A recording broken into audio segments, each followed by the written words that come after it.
Arthur Morgan's story is not just the tale of a gunslinger riding toward his fate. It is a story of a mind caught between eras, the living embodiment of a dying frontier, carrying the weight of a world that no longer has a place for men like him. As the American West closes from the 1870s into the early 1900s, Arthur's inner life becomes a map of that collapse, where every scar, every doubt, every quiet journal entry echoes a larger death, the death of the Old West itself. From the very beginning, Arthur stands at the crossroads between freedom and civilization.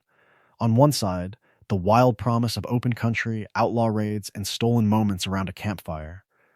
On the other, railroads, telegraphs, Pinkertons, and courts marching across the land with cold efficiency.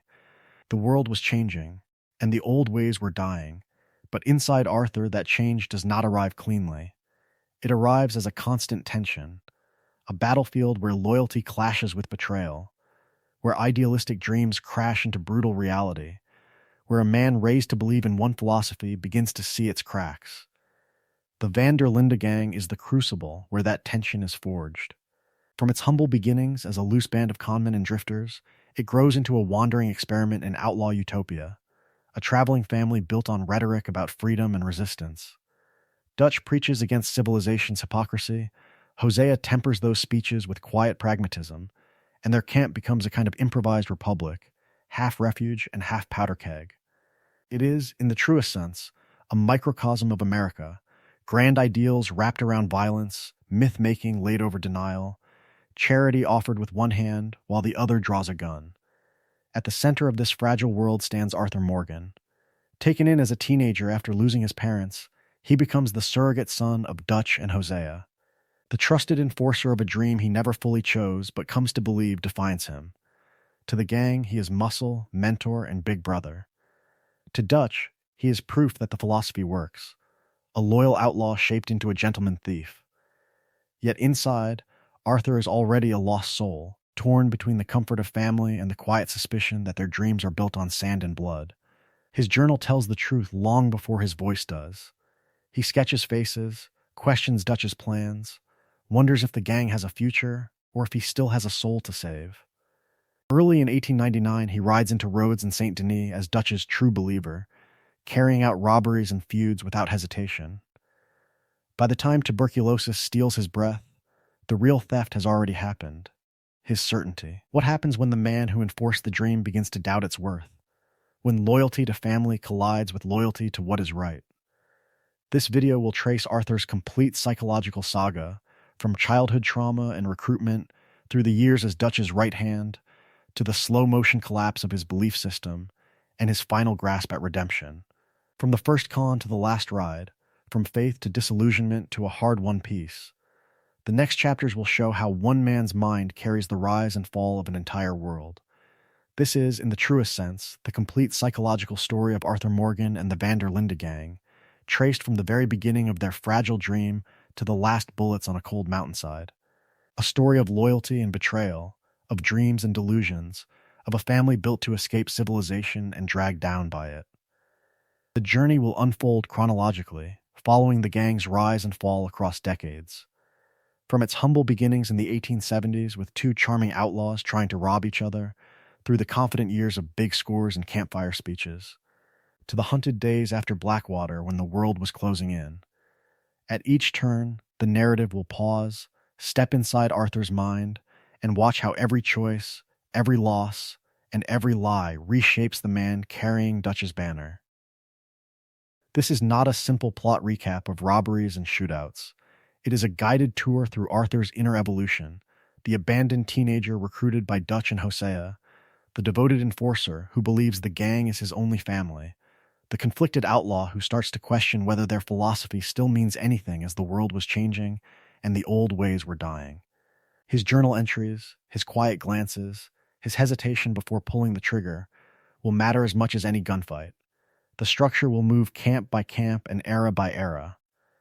Early sections will trace the gang's idealistic phase, when Dutch's rhetoric about freedom and resistance sounds almost convincing and Arthur's loyalty feels absolute. Then come the fractures, the Blackwater disaster, the Rhodes feud, the St. Denis heist, and Beaver Hollow, each episode tightening the noose and deepening Arthur's cognitive dissonance as Dutch's grand philosophy begins to look less like vision and more like madness. Along the way, this becomes both the full lore of the van der Linde gang and a psychological case study. Trauma bonding will be seen in Arthur's attachment to Dutch and Hosea after losing his parents. Moral conflict will surface in missions where he protects the vulnerable yet brutalizes strangers in the name of the gang. Cognitive dissonance will echo in journal pages where he wonders if he still has a soul, even as he rides out to spill more blood. What turns a loyal outlaw into a man willing to die for redemption? Expect a story that treats Arthur as the living embodiment of a dying frontier, pulled between freedom and civilization, between the family that saved him and the conscience that will not let him go. And the story begins not with a massacre or a bank vault, but with two con men, Dutch van der Linde and Hosea Matthews, trying to rob each other and accidentally founding a family that will one day tear itself apart. Two men meet on a dusty road, and both of them think they are the spider, not the fly. Dutch van der Linde spots a well-dressed traveler and sees an easy mark. Hosea Matthews watches a smooth-talking stranger approach and thinks the same. Two predators, one stage. What happens when the con runs into a mirror? The story begins with deception, but not the kind that ends in blood on the ground. Dutch spins a tale about being a wealthy man fallen on hard times, in need of a little help, already measuring Hosea's coat and pockets with his eyes. Hosea, older and sharper, plays the concerned gentleman while quietly palming Dutch's belongings. It is, in the truest sense, a meet-cute crime scene, each man trying to rob the other, each one too proud to admit he has been had. When the truth slips out, it does not come with drawn guns and shouted threats. It comes with laughter. Dutch realizes his watch is gone. Hosea realizes his purse is missing. They stare, they curse, and then they grin. Because here, from its humble beginnings, is something rare in a world of cheap lies and blunt force, mutual recognition. This man is dangerous, but he is also clever. This man is a thief, but he has a philosophy.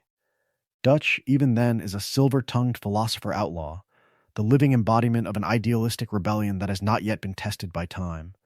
He talks about freedom and corruption, about civilization strangling the common man, about taking from those who stole first. Crime in his mouth becomes a cause, a story of justice told with a revolver in hand.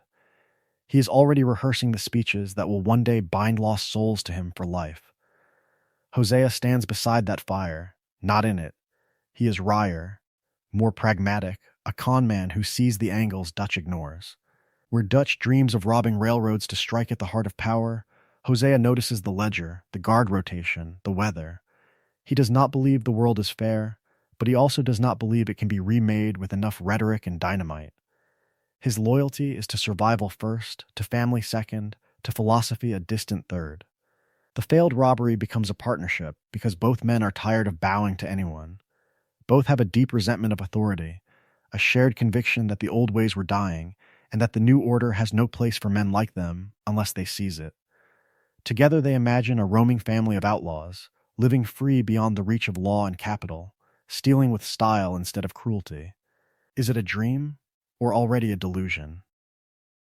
From that first shared laugh, a pattern is born. Tell a story about who they are, believe it, sell it. Recruit others into it. Dutch will provide the grand narrative, Hosea the quiet corrections, and between them a gang will grow that calls itself a family while marching toward betrayal. And the next person they pull into that story, a frightened teenager named Arthur Morgan, will believe it more deeply than either of them ever could. Arthur enters the story not through a robbery or a gunfight, but through a promise. Dutch and Hosea do not just give him food and shelter, they give him a philosophy, a way to explain a cruel world that has already taken everything from him. From its humble beginnings, this is framed as more than a gang. It is a cause. Dutch lays out the creed beside campfires and in quiet moments after violence. The government is the enemy, a faceless machine strangling freedom in the name of progress. Civilization is corruption with a fresh coat of paint, banks and railroads doing what lynch mobs and posses once did in the open. In Dutch's telling, the van der Linde gang is the living embodiment of resistance, protect the weak, share the spoils, stay loyal to the family, and never bow to a system that grinds people into dust. It sounds noble, it sounds almost holy, but from the very beginning, there are cracks. Dutch spits venom at institutions that control others, yet inside the gang his word is law. He preaches equality around the fire, but there is no question who stands at the center and who orbits around him. He speaks of honor in the truest sense, of never hurting those who do not deserve it, then turns around and nudges Hosea or Arthur into manipulating some unsuspecting mark with a smile and a story. Freedom for whom? Honor on whose terms? Hosea feels those contradictions, even if he rarely names them. Where Dutch is fire, Hosea is water, cooling, shaping, trying to keep the dream from burning itself out. He believes in the family, admits they are outlaws, and pushes for cons and swindles over bloodshed whenever possible. A rigged card game in Valentine, a staged snake oil miracle, a fake investment scheme in some backwater town. Hosea's plans leave people angry, not dead. In a world where the old ways were dying and the new order was merciless, that passed for mercy. Together, they turn the camp into a strange utopian experiment. Runaways, misfits, every lost soul with nowhere else to go is told the same story. Here, one can be free and still be decent, an outlaw and still be honorable, rob the rich, care for the children, share the pot, sing at night. It is a story of loyalty and betrayal, of dreams and delusions, written in stolen coin and campfire smoke. This ideological stew becomes the soil Arthur grows in. Love comes wrapped in orders. Loyalty is proven through violence. Questioning Dutch feels not just dangerous, but unthinkable, as if doubting him means doubting the only family and identity Arthur has ever known. How does a man raised inside that philosophy ever separate affection from control, or morality from the gang's survival?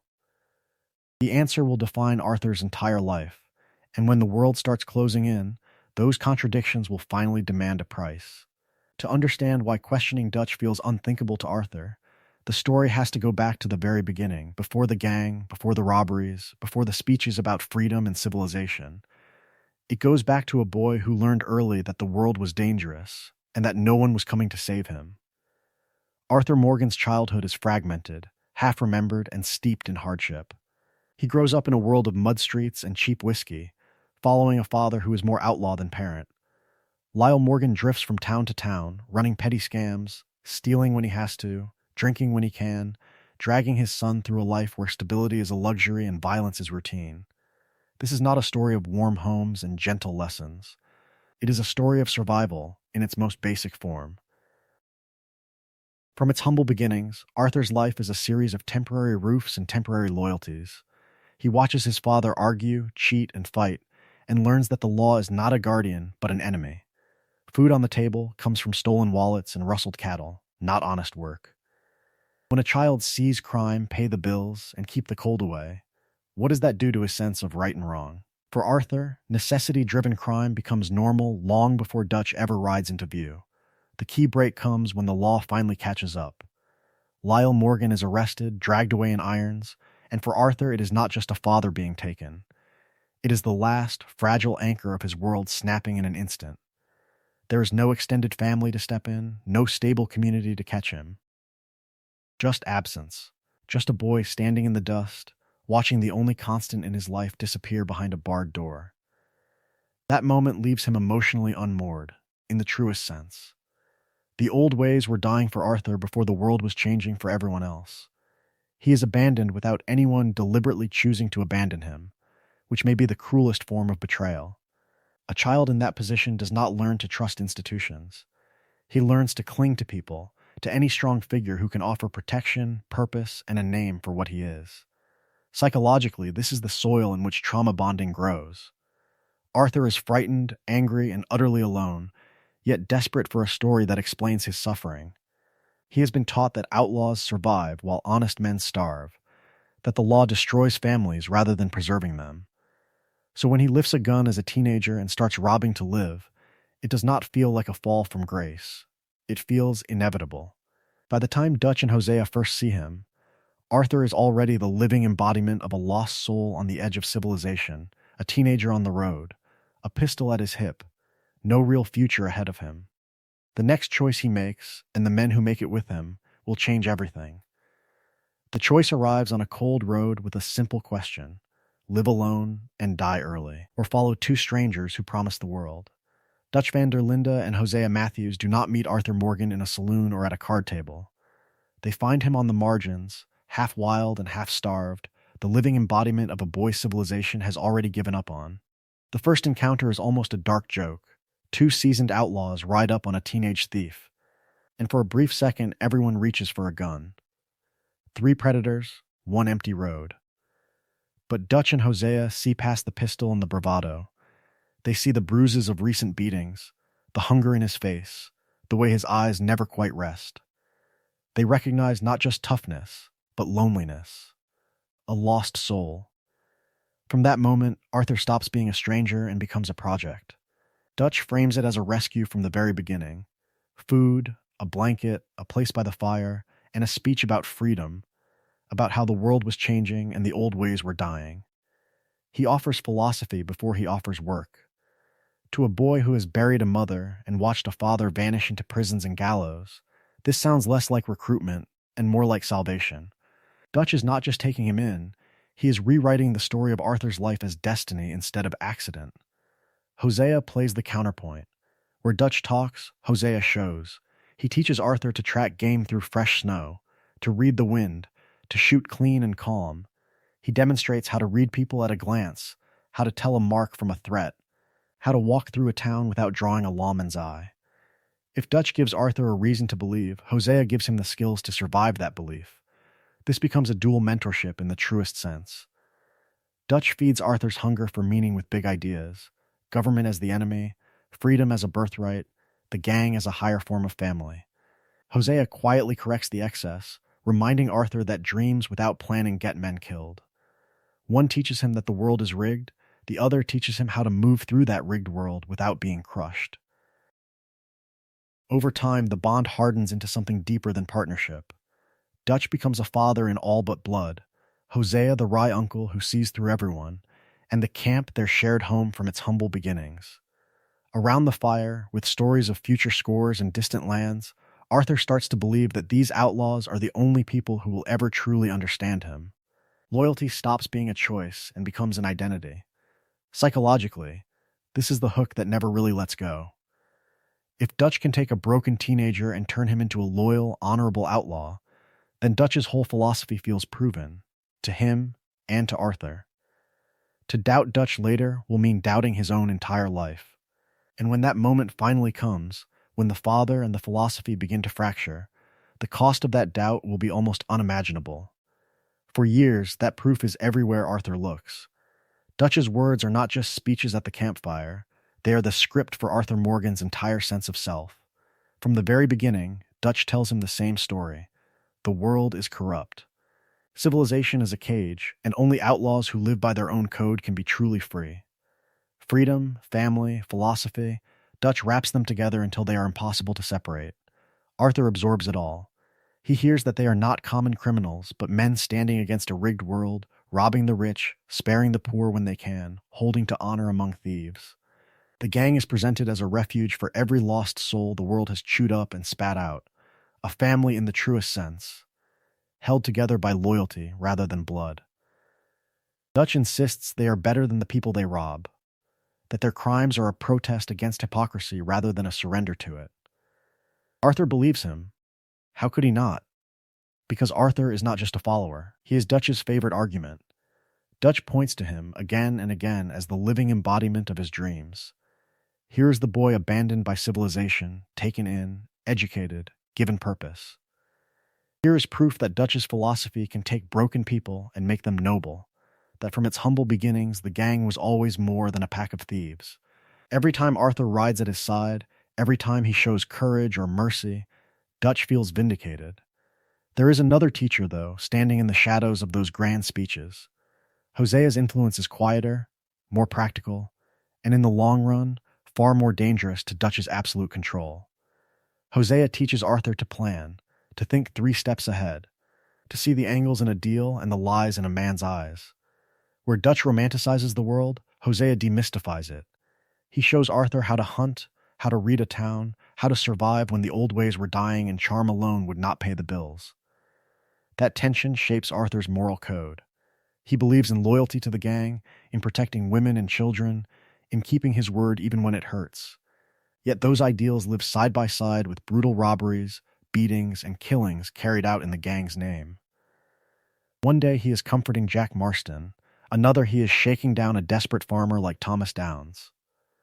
The story of honor and violence, of tenderness and cruelty plays out in the same pair of hands.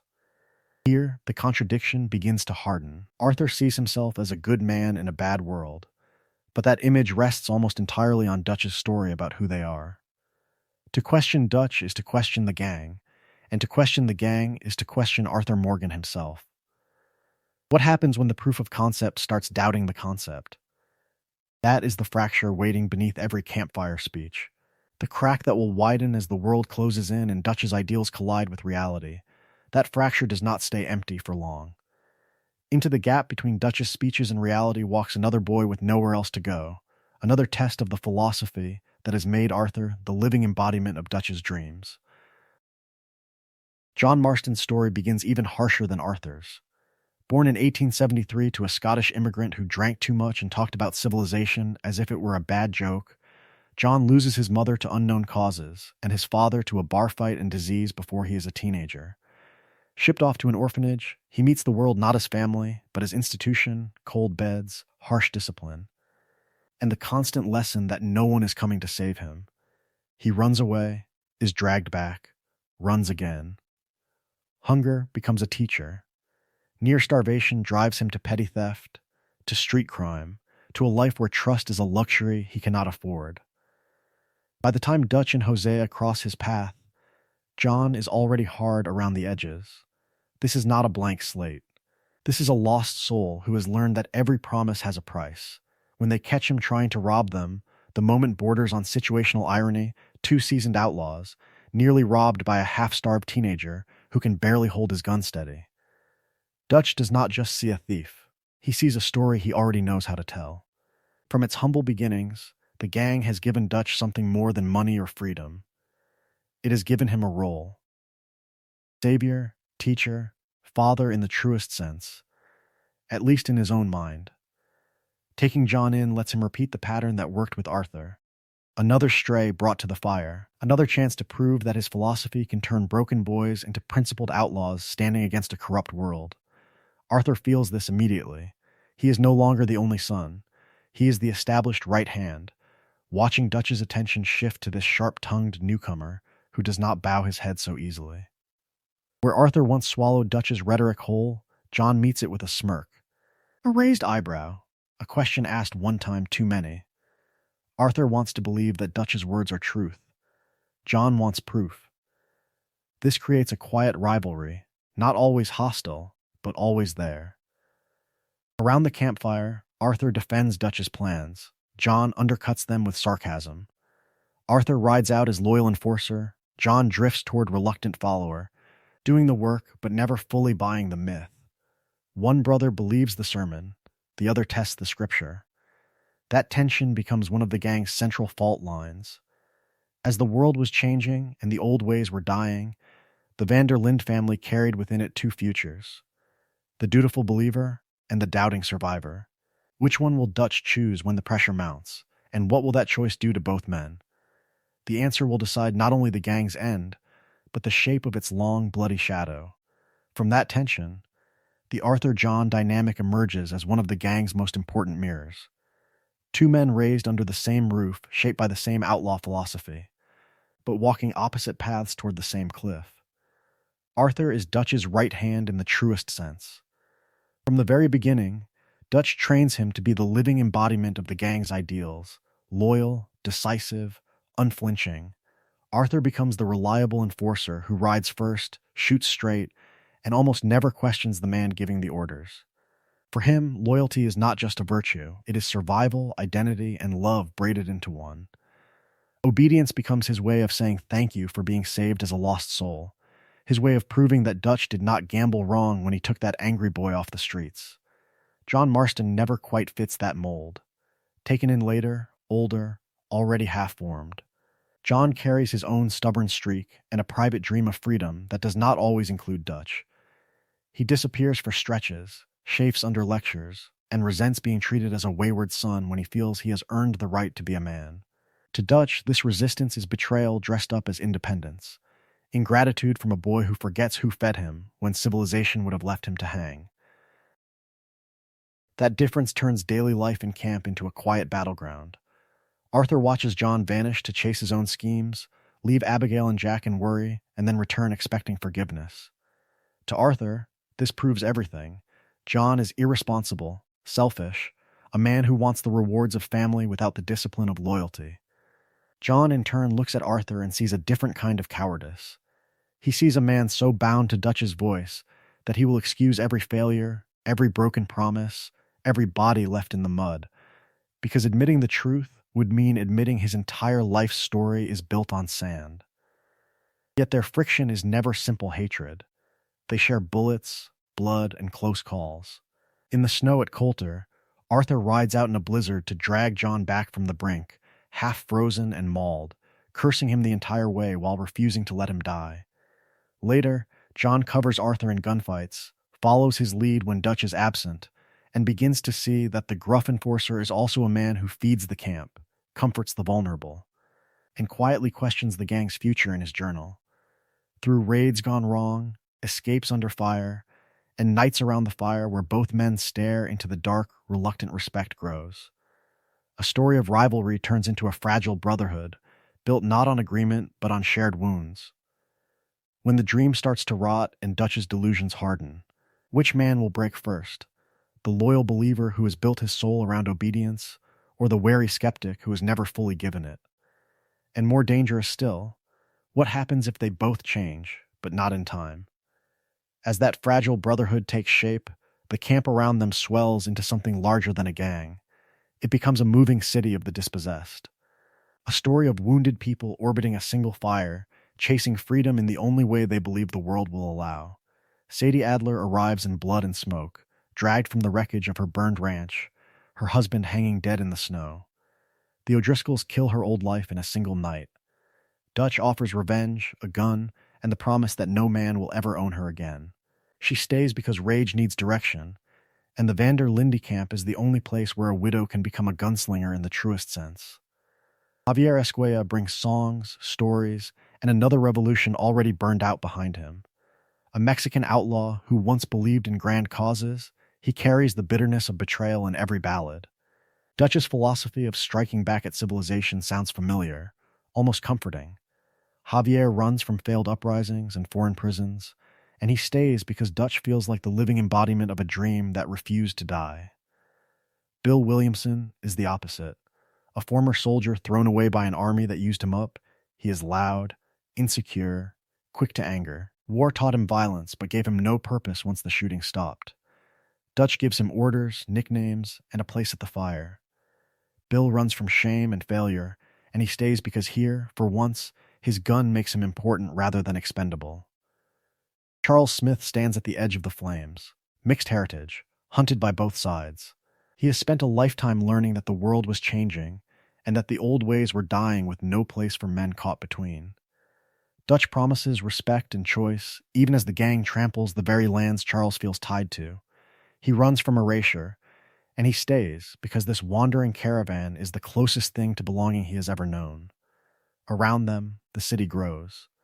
Pearson cooks, Uncle lazes and tells half-true stories, Tilly and Mary Beth sew and gossip, Jack plays in the mud while Karen drinks herself numb. Abigail, who has known brothels and hunger, clings to John and fights for a future for son that is not paid for in blood. Cooks, storytellers, fighters, caretakers, children, schemers, a micro-society, complete with rules, rituals, and Dutch's nightly sermons. At the center of its machinery stands Arthur, mediator when tempers flare, muscle when Dutch needs a message sent, older brother to some, bully to others, protector when his conscience stirs. Dutch speaks, Arthur rides. Dutch dreams, Arthur bleeds to make those dreams real. Every errand, every debt, every rescue ties him tighter to this roaming family. And here the psychology deepens. From its humble beginnings, the gang has become his entire world. The larger the family grows, the smaller Arthur's sense of self becomes. If this moving city ever falls apart, what is he without its laws, its loyalties, its illusions. That question waits in the dark, patient as a Pinkerton. That question waits in the dark, but in the light of the fire, life settles into a pattern that feels eternal. The gang's days become a ritual, a story of preparation, performance, and celebration that turns crime into ceremony and violence into routine. It always begins with a plan. Dutch and Hosea hunch over maps and ledgers, turning some stagecoach, bank, or train into a grand symbol of resistance. A simple robbery becomes, in Dutch's mouth, an act of war against civilization itself. He speaks of freedom, of family, of striking back at a world that has no place for people like them. By the time he finishes, a payroll wagon is no longer just money on wheels, it is the living embodiment of their philosophy. The speeches are half strategy, half theater. Dutch paces, coat flaring, promising that this is the job that will set them up, that will buy them land, that will let them disappear to Tahiti or some other distant dream. Faces around him change with every camp, but the rhythm stays the same. Nervous men and women become believers, doubts drowned in applause and bravado. Who wants to be the one to question the man who makes poverty sound temporary and bloodshed sound noble? Then comes the execution. Horses thunder down a trail, masks pulled tight, guns drawn. The heist itself is chaos and control in equal measure. Arthur rides at the center of it, calm under fire, barking orders, dragging the wounded to safety, putting bullets into strangers whose names he will never know.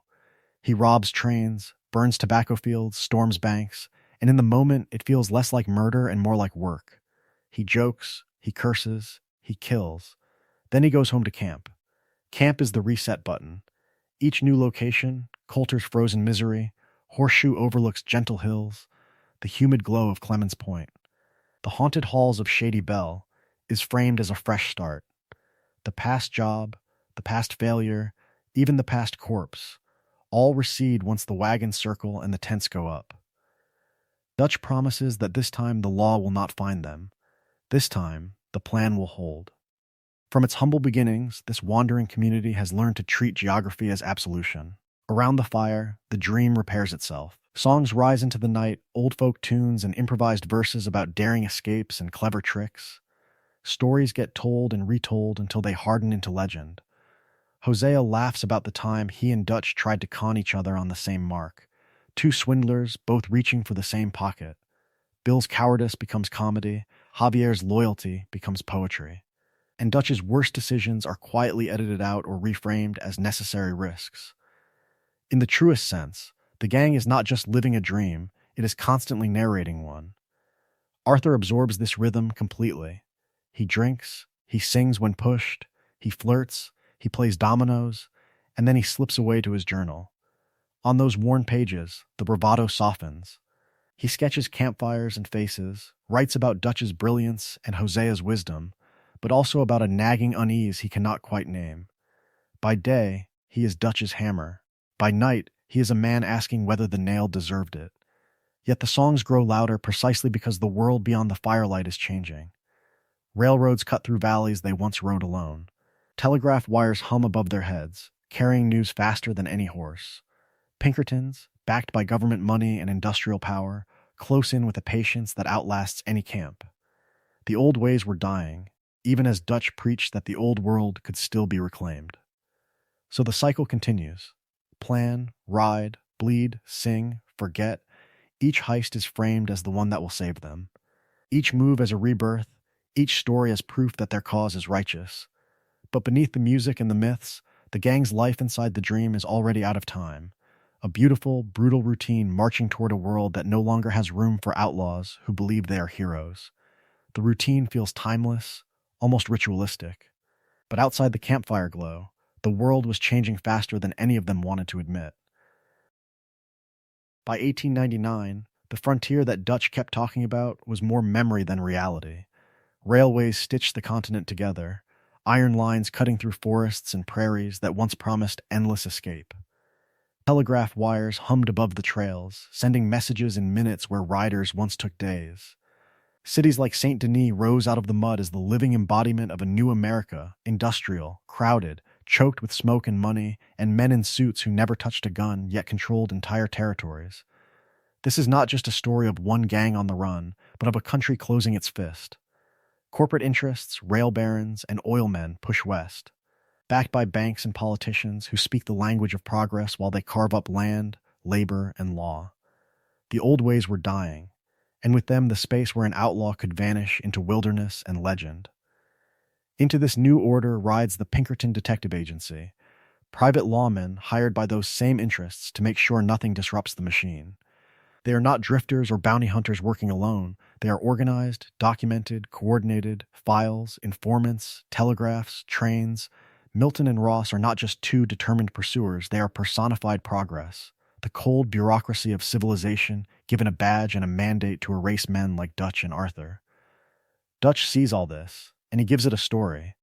From its humble beginnings, his philosophy has always needed an enemy, and now he finds the perfect one: civilization as a corrupt machine grinding down free spirits. To him, the railroads are chains, the telegraph is surveillance, St. Denis is a gilded cage. Every Pinkerton raid, every wanted poster, every new law becomes proof that his dream of freedom is righteous resistance, in the truest sense, against a rigged world. Arthur stands between the myth and the evidence. He rides past fenced ranches where open range once stretched to the horizon. He walks through Valentine's muddy streets and then through St. Denis, where electric lights burn away the night and carriages share the road with early automobiles. He can feel that history is moving, that the gang's campfire stories are starting to sound old even as they are told. Yet his loyalty holds him. Dutch saved a lost soul and gave him family. How can Arthur admit that the man who gave his life meaning might be wrong about the world itself? The first real crack appears not with a bullet, but with a timetable. A job plan to the second, a train or bank hit mapped out just as they always have, suddenly meets a system that has already accounted for men like them. Extra guards rerouted by telegraph, patrols coordinated by rail, Pinkertons waiting at the next stop instead of the last. When the smoke clears and the bodies fall, it is not bad luck that haunts Arthur. It is the realization that perhaps the world has become too organized to fool, that their entire way of life is not just hunted, but outdated. And the next time Dutch says one more score, a question lingers in Arthur's silence. What if the world has already scored on them first? That uneasy question hangs over the next big job, and it does not take long for the world to answer. The gang rides into what should have been a clean, precise robbery, a train or a payroll wagon, depending on who tells the story, planned with the same confidence that once made Dutch feel untouchable. On paper, it is perfect. In practice, it is a catastrophe. Dutch misreads everything. He assumes the law is slow, assumes the Pinkertons are still guessing, assumes civilization is too clumsy to coordinate a real response. Instead, the train is guarded by more men than expected, with better rifles and clearer orders. The ambush springs both ways. Within minutes, the air is filled with gunfire, civilians scream, and riders in dark coats appear on the ridge, not by chance, but by design. This is not the old West Dutch remembers. This is a system learning how to hunt. The gang fights through it, because that is what they know. Arthur pulls wounded men behind rocks, shouts at Bill to keep firing, watches strangers die for a plan they never agreed to. When the smoke clears, the take is smaller than promised, the bodies are more than anyone will admit, and the ground feels different under their boots. Something has shifted. The old ways were dying, and the gang does not realize it is standing at the funeral. This should be a moment of reckoning for Dutch. Instead, it becomes a performance. Around the campfire, he blames a traitor that no one can quite name, bad intelligence that no one can quite trace, the cruelty of a world that refuses to let honest outlaws live in peace. His speech is fiery, almost desperate. The story he tells is not of his own miscalculation, but of persecution. It is a story of loyalty under siege, of dreams betrayed by faceless powers, of freedom strangled by the machine. Arthur listens, exhausted and spattered with blood that is not his. He remembers the panic, the way the Pinkertons seemed to know exactly where to be, the way innocent passengers fell when bullets went wild. Fear coils in his chest, but he smothers it under Dutch's philosophy. Sacrifice is necessary. Progress is cruel. If men have to die so the family can live, then perhaps that is simply the price of their way of life. In the truest sense, Arthur is still the loyal son, translating horror into meaning because the alternative is admitting it was pointless. Hosea, though, hears something else. From its humble beginnings, the gang survived on careful jobs, on misdirection, on knowing when not to pull the trigger. Now he sees Dutch reaching for spectacle, for grand gestures and bloody statements. Quietly, he pushes for smaller scores, for safer targets, for distance from the Pinkertons. Dutch smiles, nods, then ignores him. This becomes the pattern. Each failure tightens Dutch's jaw, sharpens his paranoia, and inflates his promises. Each time, Arthur must decide how much of himself to keep following into the dark. Arthur's answer to that darkness is not to stop being an outlaw. It is to build a code sturdy enough that he can keep pulling the trigger and still look himself in the mirror. From its humble beginnings in Dutch's campfire lessons, that code becomes the only thing standing between Arthur Morgan and the abyss. His rules are simple, almost childlike, and in the truest sense, absolute. Protect the vulnerable. Keep your word. Don't hurt people for fun. Stand by the gang, especially Dutch. Over and over, the story shows him enforcing those lines. He steps between Reverend Swanson and the men beating him on the railroad tracks. He terrifies a would-be abuser in Valentine for harassing a woman, not because it pays, but because the man had it coming. He calms a skittish horse in the road, rescues a trapped animal from a hunter's snare, and shows a quiet tenderness with Jack Marston that he never shows with a gun in his hand. Yet that same man will ride into a Lemoyne Raider camp and kill a dozen without hesitation. He will burn an O'Driscoll hideout to the ground. The contrast is deliberate, a story of mercy and brutality, of loyalty and betrayal, of dreams and delusions held in the same pair of hands. To strangers in need, Arthur is the living embodiment of rough kindness. To enemies, he is death on horseback. His journal exposes how fragile that balance really is. On the page, away from the gang, he wonders if his soul is already lost, if he has become the bad man they say. He sketches Dutch with reverence, then admits that Dutch ain't the man he was, that perhaps the philosophy about freedom and civilization was always more performance than truth. He writes about the Downs family, about beating a sick man for Strauss, and the words trail into doubt. Was this honor, or just cruelty with better handwriting? The game's honor system turns that inner conflict into a quiet psychological mirror. High Honor Arthur leans towards selfless redemption, speaking more gently, sparing where he can, seeing the world as something worth leaving better than he found it. Low Honor Arthur leans into nihilistic brutality, snapping at allies, reveling in fear, treating civilization as nothing but a cage to be broken. Both paths are believable because both already exist inside him. At this stage, though, all roads still lead back to Dutch. Arthur's conscience bends, twists, and aches, but it does not yet break. His personal code still fits neatly inside Dutch's grand story of resistance and family. The old ways were dying, the world was changing, and Arthur has not yet accepted that honoring his own soul might one day mean betraying the man who raised him. That reckoning is coming. It will arrive with blood, with failure, and with a diagnosis that turns every remaining choice into a verdict on the man he truly is. That diagnosis does not land in a vacuum. It lands on a man who has already spent years turning away from the one version of himself that might have survived the world that was coming. From the very beginning, Mary Linton represents that other Arthur Morgan. Not the outlaw enforcer, not Dutch's right hand, but a man who might have traded the saddle for a front porch and the roar of gunfire for the quiet of a piano in a parlor. Their courtship is almost painfully ordinary by comparison to the gang's grand robberies, walks in town, stolen evenings. Talk of books and theater and a life tethered to something gentler than Dutch's philosophy of perpetual motion and resistance. In Mary's presence, Arthur is not a weapon. He is a shy, rough-edged man trying to fit into a world of manners and expectations, a world that measures worth by stability instead of fear. For a moment, there is a story of freedom without blood, of family without crime, of dreams that do not end at the barrel of a gun. Mary's letters, her invitations, even her small scoldings are the living embodiment of that possibility. But it fails. It has to, given who Arthur believes he is. By the time their relationship truly frays, his loyalty to Dutch and Hosea has already hardened into identity. The gang is not just his family, it is his entire definition of self. Leaving Dutch would not only mean betraying a man he loves, it would mean killing the only version of Arthur Morgan he knows how to be.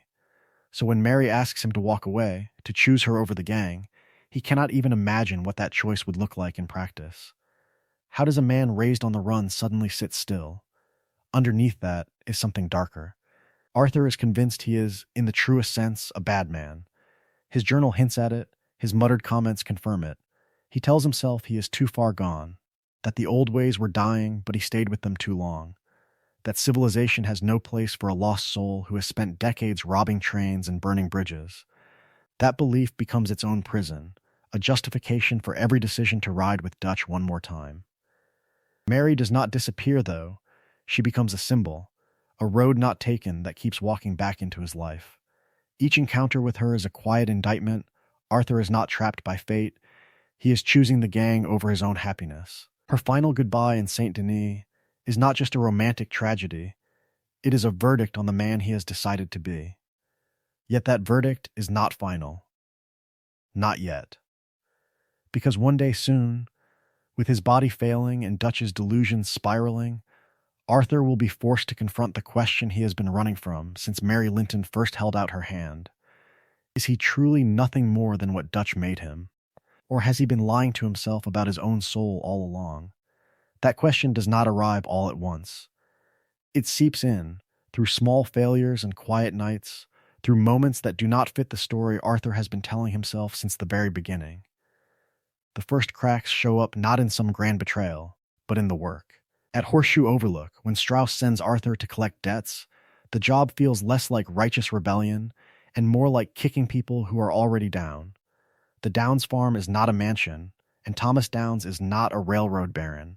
He is a sick man in the mud, coughing blood, trying to stand between an outlaw and his terrified family.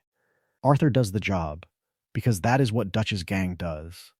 But later, in his journal, the bravado falls away. He writes of being tired of running, tired of Dutch's speeches, tired of pretending that every robbery is some grand blow against civilization. He wonders, in his halting hand, who they are really helping now. The poor? The weak? Or just themselves? It is the living embodiment of cognitive dissonance, a man who believes in freedom and family, yet spends his days enforcing debts and spilling blood for strangers' coin. Other missions sting in quieter ways. The chaotic shootout in Valentine after rescuing Micah from jail is not a noble stand. It is a drunken brawl that turns a town into a war zone. The botched Braithwaite and Gray feud, from its humble beginnings as a con to skim tobacco money, spirals into the kidnapping of Jack and the burning of a plantation. Each time, Dutch promises control, promises a plan, promises that this is all leading somewhere. Each time, the bodies pile higher and the plan grows thinner. Arthur notices. His journal turns more reflective, more uncertain.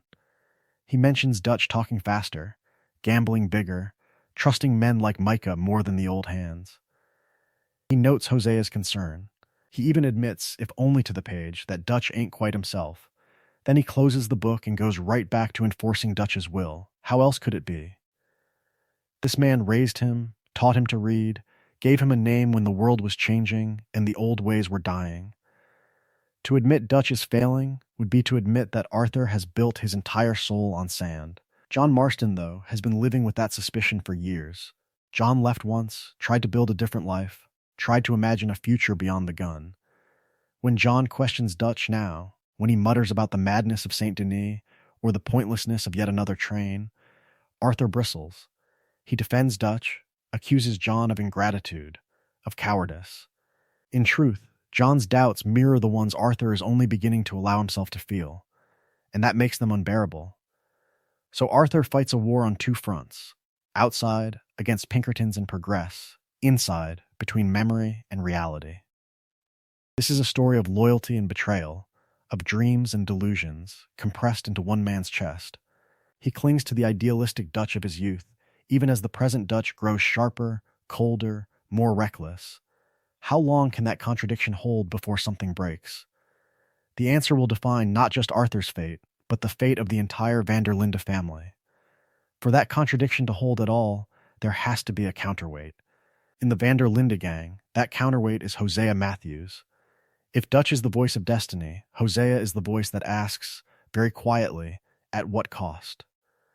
From the very beginning, Hosea's function is different. Dutch dreams in speeches, Hosea plans in details. He is the skeptic in the tent, the one who prefers a confidence game over a shootout, a forged bond over a blown bridge. When Dutch imagines robbing a train in a blaze of glory, Hosea imagines the temptable, the bribes, and the dozen ways it can go wrong. In the truest sense, he is the strategist. But beneath that, he is something rarer in an outlaw camp, a moral compass that actually points somewhere. Hosea pushes for non-lethal cons, for swindles that leave marks embarrassed rather than dead. The Valentine wagon swindle, the fake art deal, the staged coach robberies that end with everyone walking away poorer but alive. These are Hosea's preferred tools. In a world where the old ways were dying and civilization was closing in, he understands that survival now depends less on firepower and more on subtlety. Dutch talks about freedom. Hosea calculates how that freedom might realistically be preserved. With Arthur, Hosea's role deepens. Their conversations are quieter, more grounded, stripped of Dutch's theatrics. Around the campfire or on a fishing trip, Hosea speaks to Arthur not as a general to a soldier, but as an aging thief to a man he helped raise. He encourages Arthur to read his own journal, to listen to his own doubts, to see that loyalty does not have to mean blindness. When Arthur grumbles that Dutch has a plan, Hosea is often the one who sighs and asks, almost gently, whether that plan still makes sense. Hosea sees Dutch changing. He sees the speeches getting longer and the thinking getting shorter. He sees an idealistic philosophy hardening into delusion, the living embodiment of a man who cannot accept that the world was changing without him. Each time Dutch reaches for spectacle, the trolley station disaster, the Saint Denis bank fantasy, Hosea tries to pull him back towards smaller scores, safer exits, fewer bodies. How many times does he talk about retiring to a little house, fishing, reading, disappearing quietly? Those dreams are not just for himself. They are an attempted lifeline for Dutch and Arthur both. As long as Hosea is there, Arthur has a second father whose presence validates his unease. Dutch demands faith, Hosea permits questions. That tension keeps Arthur balanced between rebellion and obedience, between freedom and the family that owns his heart. But what happens when the skeptic is silenced, when the man who always asked, "Is this wise?" is removed from the table? The answer will come in Saint Denis, and when it does, Dutch's worst instincts will run free, and Arthur's last tether to a healthier perspective will snap in an instant. When Hosea's voice fades from Arthur's life, Dutch's philosophy no longer has a counterweight, and the gang begins to lean hard toward cruelty. The proof does not arrive in a grand robbery or a bloody shootout. It arrives on a quiet farm, in the shape of a desperate man named Thomas Downs. From its humble beginnings, the Linde gang claimed to rob the rich and powerful, to strike against civilization's hypocrisy rather than trample the poor.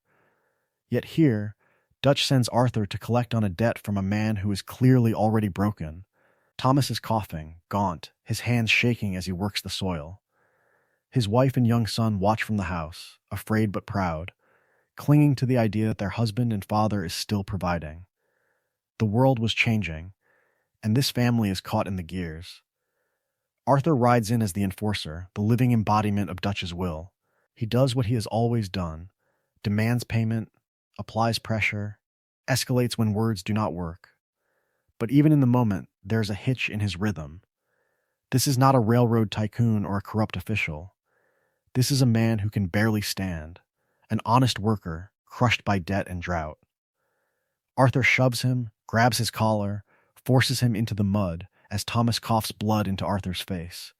The scene is ugly, intimate, and in the truest sense beneath the ideals Arthur was raised on. That discomfort matters. Arthur has beaten men before, has killed for less, but something about this job feels wrong even to him. The gang does not truly need this money. Dutch has other plans, other scores, other dreams of easy freedom just over the next horizon. So why this? Why crush a man already on his knees? Arthur's body goes through the motions, yet his conscience flinches, registering that this is not rebellion against a rigged system, it is simply domination. The true cost only becomes clear much later. Thomas Downs is not just poor, he is dying. Tuberculosis has already hollowed him out.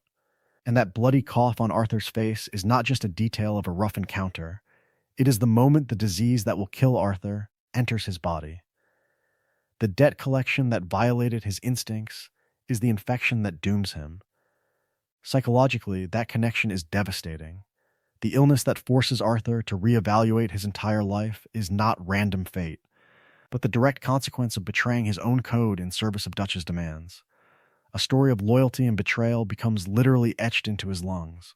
How does a man reconcile the fact that his death sentence is tied to the suffering of a man he helped destroy? Arthur does not know it yet. To him, it is just another unpleasant chore, another day in a dying outlaw world. But this routine visit to the Downs farm is the beginning of the end, not only for his body, but for his belief in who he is. The next cough, the next mission, will start to reveal just how much that one choice has already taken from him. The coughing begins on dusty farms and quiet rides, but the real shock to Arthur Morgan's system arrives with a hiss of steam and the glare of electric light. Saint Denis erupts before the gang as if from another world, a maze of brick and iron where the sky itself seems cut into pieces by smokestacks and telegraph wires. The world was changing, and for the first time, the Van der Linde gang can feel how small they really are. From its humble beginnings, this was a story of campfires and wide horizons, of trains and stagecoaches and lonely towns clinging to the edge of civilization. Saint Denis is the opposite. Streetcars rattle past in rigid lines. Carriages jam intersections. Men in suits argue about markets and factories. Neon burns above crowded sidewalks while chimneys spit ash into the night. The old ways were dying here, not in theory, but in brick, glass, and noise. For a man who preached freedom from the tyranny of civilization, Dutch should see this as a challenge to adapt. Instead, he sees a target.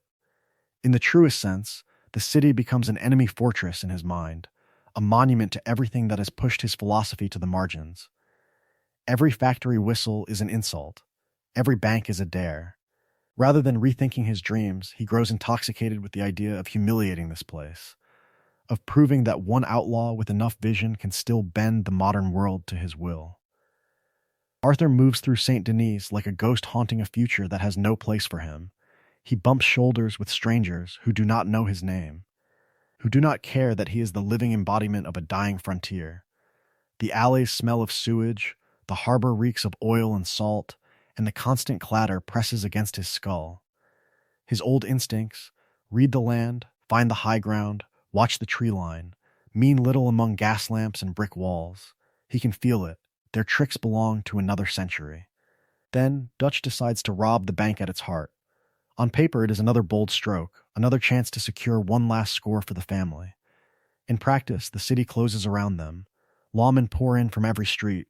Pinkertons coordinate with telegraphs and patrols. There is no open country to vanish into, only alleys that dead end and rooftops that lead back into gunfire. Dutch's overconfidence collides with industrial order, and the result is catastrophe. Hosea dies on the street. Lenny falls on a rooftop. The dream of Saint Denis as Dutch's great triumph dissolves in smoke and screams. For Arthur, this is more than a failed job. It is the moment his denial begins to crack. Dutch is not simply taking risks. He is gambling lives against a world that has already moved on. The cost is no longer abstract. It is carved into the faces of the dead, and into Arthur's growing certainty that following Dutch now may mean leading everyone he loves straight into the grave. And still, Dutch insists the next plan will fix everything. And still, Dutch insists the next plan will fix everything. The promise is the same, the cadence is the same, but the world is about to answer that promise with a gunshot. The Saint Denis bank job is supposed to be the grand correction, the last great score that wipes away Blackwater, debt, and doubt in one glorious act of outlaw freedom. Instead, it becomes the night everything breaks. The plan is elaborate: hostages, dynamite, timed escapes through the alleys of a modern city that already feels like another civilization. Dutch leads, Hosea and Abigail are meant to create a distraction elsewhere, and Arthur stands in the vault, believing, once again, that Dutch has thought of everything. Then the doors blow open, the Pinkertons pour in, and the gang's careful choreography collapses into chaos. Sirens, shouts, rifle fire from every angle. The old ways were dying. Saint Denis proves it in the harsh light of electric lamps. When Dutch and Arthur are driven into the street, they see it. Hosea, the man who always preached caution, standing in the grip of Agent Milton. No gun, no trick, no elegant con to slip away this time. Dutch tries to talk, to posture, to turn the moment into another story of resistance and defiance. Milton answers by putting a bullet in Hosea's chest while Dutch and Arthur watch, helpless, pinned by rifles on the rooftops. Dutch freezes. For a heartbeat, the living embodiment of swagger and certainty is simply a man who has just watched his oldest friend die. Then the moment congeals into something harder. The shock does not soften him, it calcifies him. Grief does not drive reflection, it drives rage. Within minutes, Hosea's execution becomes, in Dutch's mind, one more justification for vengeance, one more reason to double down on a philosophy that is already failing. Arthur's reaction cuts in the opposite direction. Where Dutch looks outward for someone to punish, Arthur looks inward and finds guilt. Hosea had trusted Dutch's plan, had walked into the city believing that even in this changing world, Dutch could still outthink civilization. Now the wisest, kindest man in the gang lies dead on a stone plaza, and Arthur cannot escape the feeling that his own loyalty helped lead him there. In his journal, this is the kind of night that stains every line. Psychologically, Hosea's death is a rupture.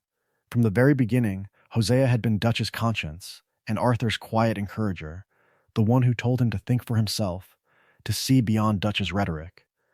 With Hosea gone, Dutch loses his last real check on his worst impulses. There is no one left who can argue him down without being treated as a traitor. Arthur loses the man who could look past his outlaw mask and see the lost soul beneath. From this point on, Dutch's speeches will sound familiar, almost comforting in their rhythm. But the man delivering them is different, hollowed out and sharpened by loss, and Arthur can feel that difference in his bones. The dream still has the same words. The eyes behind it have changed. Guarma feels wrong from the very beginning. One moment the gang is in the heart of modern civilization, Saint Denis trying to play at being high-class robbers. The next, they are shipwrecked on a hostile tropical island that might as well be another world entirely. It is a story of exile and disorientation, of dreams and delusions stripped of their familiar backdrop. The American frontier is gone. The snowy peaks, the muddy towns, the railroads and ranches that framed Dutch's philosophy are replaced by dense jungle, rotting sugar plantations, and a foreign civil war that has nothing to do with their supposed crusade against progress. Here, the van der Linde gang is not feared outlaws or folk legends. They are stranded, hunted, and powerless. Dutch responds to this powerlessness in the only way he knows how, by inflating himself even larger. On Guarma, his rhetoric grows more grandiose, not less. He talks about leading revolutions, about outsmarting corrupt plantation owners and foreign soldiers, about turning this disaster into opportunity. In the truest sense, he doubles down on the myth of Dutch van der Linde as master strategist and liberator, even as his actual decisions become more erratic, more violent, more paranoid. Arthur, meanwhile, is sick. He staggers through the jungle drenched in sweat, feverish, exhausted, his body already beginning to fail from the tuberculosis that will soon define his fate. The world was changing around him, but on Guarma it feels unmoored from reality altogether. A fever dream where Dutch's mask slips a little more with every reckless gamble. Arthur watches Dutch execute men who are no real threat, make alliances he cannot possibly honor, and chase chaos under the banner of freedom. These are not careful robberies aimed at the rich and corrupt. They are spasms of ego. Symbolically, Guarma becomes the living embodiment of Dutch's fractured mind. Far from the familiar American landscape, stripped of Hosea, stripped of the gang's old routines, there is nothing left to anchor his ideals. Was the philosophy ever truly about the poor, the oppressed, the old ways that were dying? Or was it always, at its core, about Dutch seeing himself as a heroic figure standing against civilization? On this island, that question stops being theoretical. His choices answer it. From its humble beginnings, the gang's dream had at least some claim to principle. On Guarma, that illusion burns away in the tropical sun. Arthur sees that Dutch will risk lives not for a cause, but for the feeling of control, for the performance of rebellion. Loyalty begins to feel less like shared belief and more like enforced obedience. When they finally escape and return to the mainland, nothing is quite the same. The camps will move again, the plans will continue, the speeches will sound familiar. But Arthur has seen too much, and Dutch has crossed a line he cannot step back from. The fever may break, yet the madness it revealed follows them home, waiting to surface in the worst possible way. The fever breaks, but something else begins to take hold. What started as a story of a gang losing its way now narrows into the slow unmaking of one man's body, and with it, his entire philosophy. Back in the so-called safety of civilization, Arthur's cough stops being background noise and starts being a presence. It interrupts conversations, cuts through Dutch's speeches, stains handkerchiefs with flecks of red. He is more tired, more winded, more distant. Rides that once felt effortless now leave him leaning on his saddle horn, breathing hard, pretending nothing is wrong. The gang keeps moving from its humble beginnings of hopeful camps to the damp rot of Beaver Hollow, and Arthur's strength seems to drain with each relocation. The collapse comes quietly. No gunfight, no Pinkertons, just Arthur walking through Saint Denis, the living embodiment of an exhausted outlaw, when his legs fail him. The world tilts, the noise of the city fades, and he goes down in the street while strangers shout for help. For a man who has stared down death 100 times with a pistol in his hand, it is a humiliating defeat, felled by his own lungs. The doctor is not Dutch. There are no grand speeches, no promises of Tahiti, just clinical eyes, a stethoscope, and a blunt verdict. Tuberculosis, the old ways were dying, and so is Arthur. There is no real cure, not for a man in his condition. Years of hard living, poor food, constant stress, and untreated wounds have left him with nothing in reserve.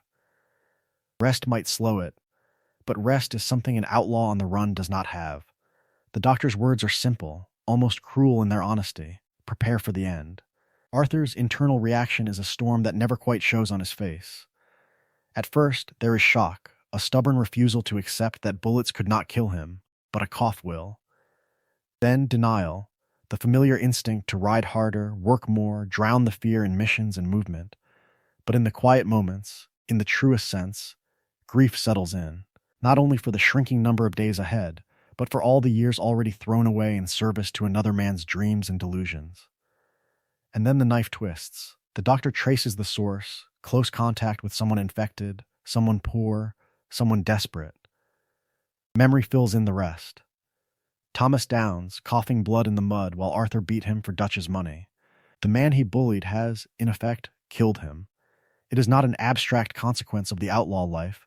It is a personal sentence, handed down by a dying debtor and the indifferent world around them. From that moment, guilt stops being a dull ache and becomes a constant companion.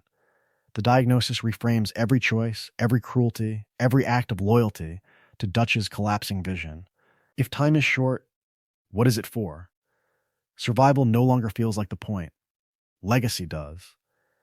The question that begins to haunt Arthur is no longer how to get free, but what kind of man he will be when his story ends.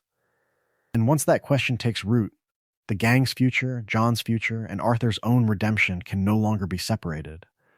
That question does not stay abstract for long. It bleeds into ink, into shaky handwriting pressed into worn pages, as Arthur begins to face the mirror he has been avoiding since the very beginning of his outlaw life. After the diagnosis, his journal changes. Earlier entries brag about robberies, sketch wildlife, or gently mock Dutch's speeches. Now the tone darkens. He writes about coughing blood, about the fear that his strength is leaving him, about the simple terror of knowing there may not be another spring. The bravado slips. In those lines, he admits that he has been lying to himself for years, pretending that Dutch's philosophy still explains the world when the world was changing right in front of him.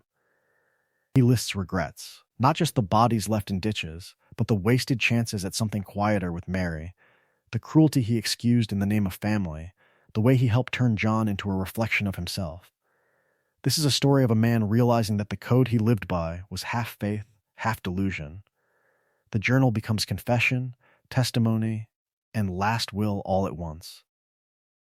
Nowhere is that clearer than in his return to the Downs family. Once he rode to their farm as Dutch's enforcer, beating a sick man in the mud over an unpaid debt. Later, he walks back up that same path, thinner, weaker, carrying money instead of threats. Edith Downs does not greet him with gratitude. She spits venom, blames him for her husband's death, and she is right. The situational irony is brutal. The man who spread the disease to Arthur is the man Arthur helped Dutch destroy. Still, Arthur keeps coming, trying to help Edith find work, trying to steer Archie away from the outlaw path. Guilt drives him, but so does a new clarity. If he cannot save himself, perhaps he can save this boy from becoming another lost soul. That clarity reshapes his relationship to violence. Earlier, he could be the living embodiment of Dutch's will, quick to draw, quick to burn a town for a score. After the diagnosis, he grows more selective. Innocents matter. Pointless cruelty grates. Missions that once sounded daring now sound suicidal or senseless, and he begins to question them openly. Why rob a train full of poor workers? Why slaughter for a plan Dutch cannot even explain? Psychologically, the cognitive dissonance finally resolves. For years, when Dutch's promises clashed with reality, Arthur bent reality in his mind to keep believing. Now, facing death, he bends his behavior instead. He starts to act in the truest sense as the man he wishes he had always been, even when it means defying Dutch, protecting John, or sabotaging the gang's worst impulses. From its humble beginnings, the Linde gang promised freedom from civilization's grip. Now, as the old ways were dying, Arthur's redemption narrows to something smaller and harder. He cannot undo his past, but he can choose how to spend what little strength remains, and who deserves the last of his loyalty. The next choices he makes will decide whether his story ends as a cautionary tale, or as the fragile beginning of someone else's second chance. Arthur's choices begin to narrow just as Dutch's words stay exactly the same. The man who once felt like the living embodiment of rebellion keeps giving the same speeches about freedom and family, even as that family starves in the mud at Beaver Hollow and the dream curdles into fear.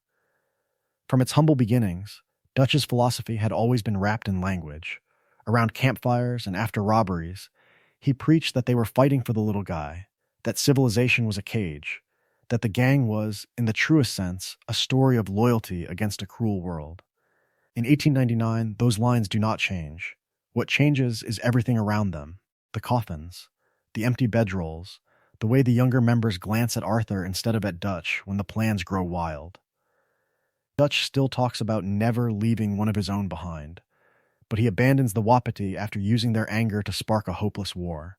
He leaves John to rot in Sisika after the St. Denis disaster, dismissing rescue as too risky until it suits his pride. He walks away from Arthur and John on the ridge in Guarma, saving Micah instead. Each decision is a small betrayal, but together they form a pattern Arthur can no longer ignore. Violence, once a tool, becomes a reflex. Dutch executes Angelo Bronte in a fit of theatrical cruelty, drowning him and then marching the gang into a suicidal bank robbery that kills Hosea and Lenny. Later, he chooses to massacre Cornwall's men rather than negotiate, needlessly escalating every confrontation. The old ways were dying, yet Dutch's answer to a changing world is always more blood, more noise, more speeches about destiny. In that chaos, Micah becomes his mirror and his echo. Dutch starts confiding in this new recruit, feeding on Micah's paranoia, using him to sideline anyone who questions the plan. He praises Micah's loyalty while doubting Arthur's, twisting that word until it means obedience rather than trust. Vulnerable, desperate men once found a father in Dutch. Now a lost soul like Micah finds a weapon. Arthur's reaction shifts quietly at first. Where he once nodded along, he now stands at the edge of camp, arms crossed, listening with narrowed eyes as Dutch repeats old lines about one last score and a future in Tahiti. His journal fills with doubts, with questions about whether Dutch still believes his own philosophy or is hiding behind it. Is this still resistance, or just delusions dressed up as a cause?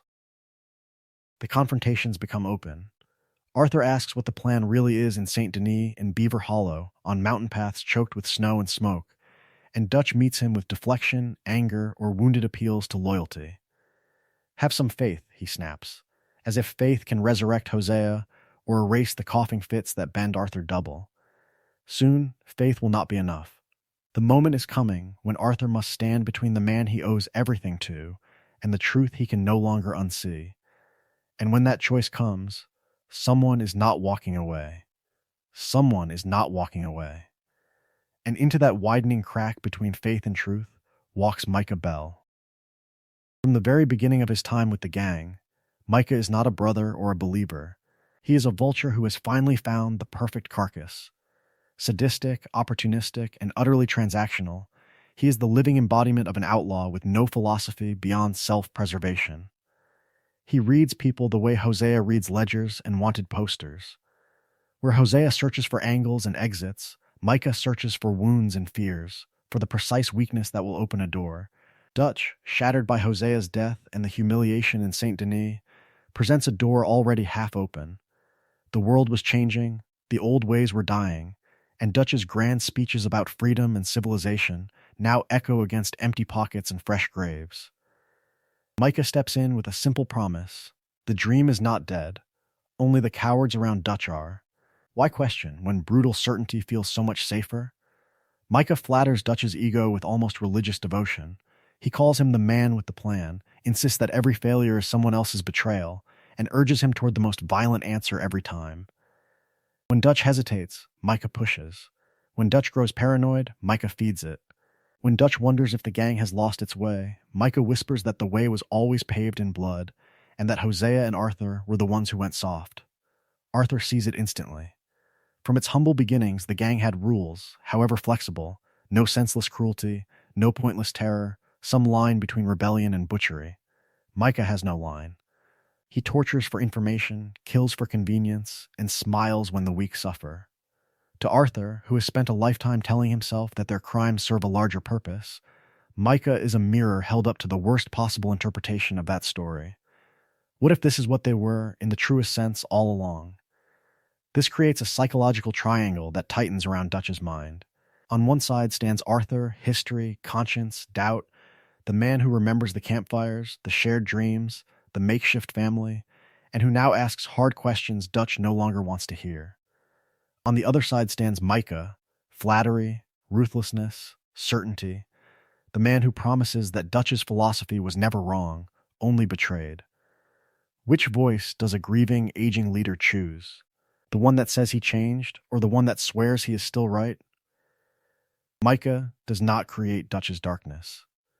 He simply gives it permission. He gives Dutch a vocabulary for betrayal, a target for his rage, and an excuse to discard anyone who reminds him of his failures. As Dutch drifts toward Micah's orbit, Arthur finds himself increasingly isolated inside his own family, a lost soul watching the gang's story of freedom collapse into paranoia and delusion. Soon, that triangle will break, and when it does, loyalty itself will become a death sentence. Loyalty has become a noose, and Arthur is starting to feel the rope burn. At the very moment Dutch tightens his grip, another story of loyalty and betrayal echoes through the camp: John Marston's brief escape attempt, and his reluctant return. From the very beginning, John had never been quite as bound to Dutch as Arthur was. Years earlier, before Blackwater, John vanished for months, walking out on the gang to try something almost unthinkable for an outlaw raised in this world. A quiet life with Abigail and their son, Jack No, speeches about philosophy. No grand robberies to prove a point. Just the fragile dream of a cabin, steady work, and a real family. In the truest sense, John tried to step off the path. Dutch read that choice as pure betrayal. To him, John's disappearance was not a wounded man groping for freedom, but proof that John had never truly believed in the cause. A son turning his back on his father. In Dutch's mind, from its humble beginnings, the gang had been the living embodiment of his ideals, a roaming civilization of the dispossessed. To leave that was to spit on everything he claimed to stand for. So he rewrote the story. John was ungrateful. John was weak. John had always been unreliable. Arthur absorbed that narrative, at least on the surface. When John finally staggers back after Blackwater, torn up by wolves and half dead, Arthur's first reaction is anger. Where was this man when the ferry job went wrong? Where was he when Hosea needed him? That resentment is real, sharpened by years of carrying Dutch's expectations alone. Yet underneath the scorn, something else gnaws at him. Envy. John, for all his flaws, actually tried to become something other than an outlaw. That is the quiet irony running through their conversations. Arthur mocks John for playing rancher and doubts his commitment, but John's eyes are already pointed toward a different horizon. Even humbled, even limping, he talks about land, about Abigail, about Jack's future. He is still half in the gang and half out, pulled between bloodshed and a fence line. Arthur, meanwhile, is fully entangled with Dutch, clinging to a man whose philosophy no longer matches the world outside or the world inside Arthur's own chest. As the camps grow darker and the old ways were dying, John's unfinished escape hangs in the air like an unanswered question. If one lost soul can still claw his way toward a different life, what excuse does Arthur have? His time is running out, his body failing, his faith shattered. And that is where John's abandoned dream becomes something new. The clearest chance Arthur has to do one good thing that might outlive him, and to prove that loyalty does not have to end in a shallow grave. That one good thing very quickly gains a face, a voice, and a small pair of boots trailing through camp. Jack Marston becomes more than John's boy. He becomes the quiet mirror of everything Arthur never had, and everything he is starting to believe the next generation might still deserve. From the very beginning, Arthur's interactions with Jack stand apart from his rough, sardonic dealings with the rest of the gang. The same man who can gut a bounty hunter without blinking will sit on a riverbank for hours, teaching Jack to fish, explaining how the world works in simple, careful language. He buys the boy a book, listens to him read, answers questions with patience that would shock anyone who only knew Arthur as Dutch's brutal enforcer. These are small acts of kindness, but in a world built on gunpowder and fear, they are revolutionary. Jack is the living embodiment of innocence in a camp that feeds on corruption. He is a child born into an outlaw family, raised among guns and whispered plans. But his dreams are about stories, not shootouts. He wants to read adventure novels, to see the world beyond the camp, to chase freedom that has nothing to do with robbing banks or defying civilization. In him, the gang's rhetoric about family and protection finally has a pure, uncorrupted subject, and that purity terrifies Arthur more than any Pinkerton. As Arthur's illness advances and his body begins to fail, his perspective on Jack shifts from casual fondness to something closer to guardianship. He stops seeing the boy as one of us and starts seeing him as someone who must never become one of them. The kidnapping in Rhodes makes this brutally clear. Jack is snatched and traded like property in the middle of a feud, and Arthur watches Dutch treat the rescue as another transaction, another excuse for revenge. In that moment, the gang's philosophy of family is exposed as a story of loyalty and betrayal, of dreams and delusions. Knowing he is dying, Arthur's thoughts turn again and again to what kind of world Jack will inherit. The old ways were dying, the world was changing, and there is no safe place for an aging outlaw, but there might still be a home for a boy and his parents. Helping John escape, pushing him toward a ranch, a quiet life, becomes in the truest sense Arthur's last project. Jack is at the center of it. Protecting this child becomes a turning point, a pattern break in Arthur's entire psychology. He no longer kills only to survive or to prove loyalty to Dutch. He acts to carve out a future he will never see.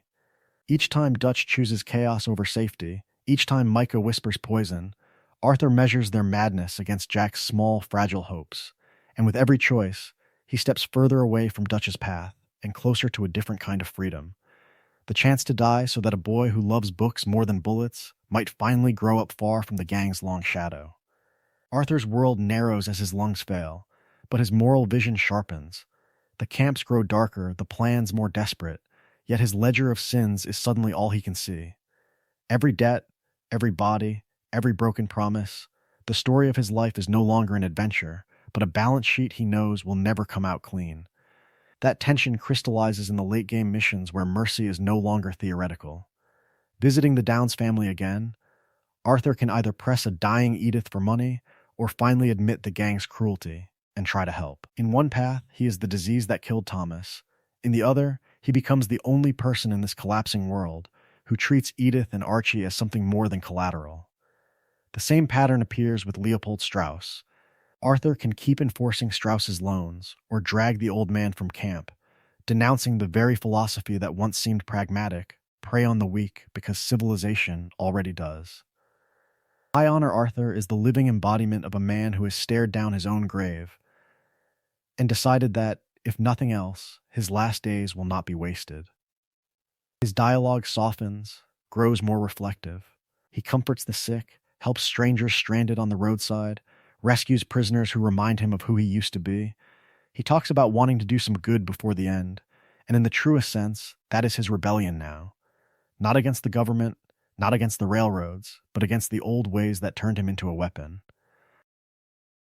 Low Honor Arthur walks the same roads, but the air around him feels different. There is more venom in his voice, more readiness to draw first and think later. If the world was changing, he decides it never had a place for him anyway. He mocks pleas for mercy, robs those he might have spared, and treats his diagnosis not as a call to atone, but as proof that nothing matters. If he is doomed, why pretend to be better than the outlaw he has always been? Bitterness becomes his armor, nihilism his only honest philosophy. Yet both versions spring from the same wound. From its humble beginnings, his life with Dutch and Hosea promised freedom and family. Now, facing the end, he is forced to confront that those dreams were also delusions. High honor tries to pay back an unpayable debt. Low honor tears up the bill and laughs. Either way, every choice is a reaction to the same guilt, the same fear, the same knowledge that the old ways were dying and he helped kill them. All of this leads toward one final decision, one final test of loyalty and betrayal. When the time comes to choose John's fate, when everything else is stripped away, what will Arthur Morgan do, and what will that say about who he truly was from the very beginning? That final decision does not emerge in a vacuum. It grows out of camps that no longer feel like homes but holding cells. In the last days of the van der Linde gang, the story of their family becomes a story of fear, suspicion, and people pretending nothing has changed while everything has. At Beaver Hollow, the atmosphere is almost unrecognizable from its humble beginnings on the snowy slopes of Coulter, or the open fields of Horseshoe Overlook. The forest is dark, wet, and claustrophobic. The caves echo with coughing and quiet arguments, and even the campfire conversations shrink to whispers. Faces are drawn, eyes are hollow, and every unexpected sound is met with hands drifting toward holsters. The world was changing outside, but inside those caves, something far more intimate was dying. Dutch feels it most and handles it worst. His old charm curdles into accusation. He sees Pinkertons in every tree line, O'Driscolls in every shadow, and betrayal in every hesitant glance. When food runs low or plans go bad, he no longer wonders whether his philosophy failed. He wonders who sabotaged it. He leans on Micah's poison counsel, not Hosea's absent wisdom, and the man who once preached freedom from civilization now demands obedience in the truest sense. Questioning him becomes treason. Doubt becomes a crime. Under that pressure, the gang fractures into quiet factions. Some, like Bill and Javier, cling to Dutch's myth because the alternative is admitting their whole lives were built on sand.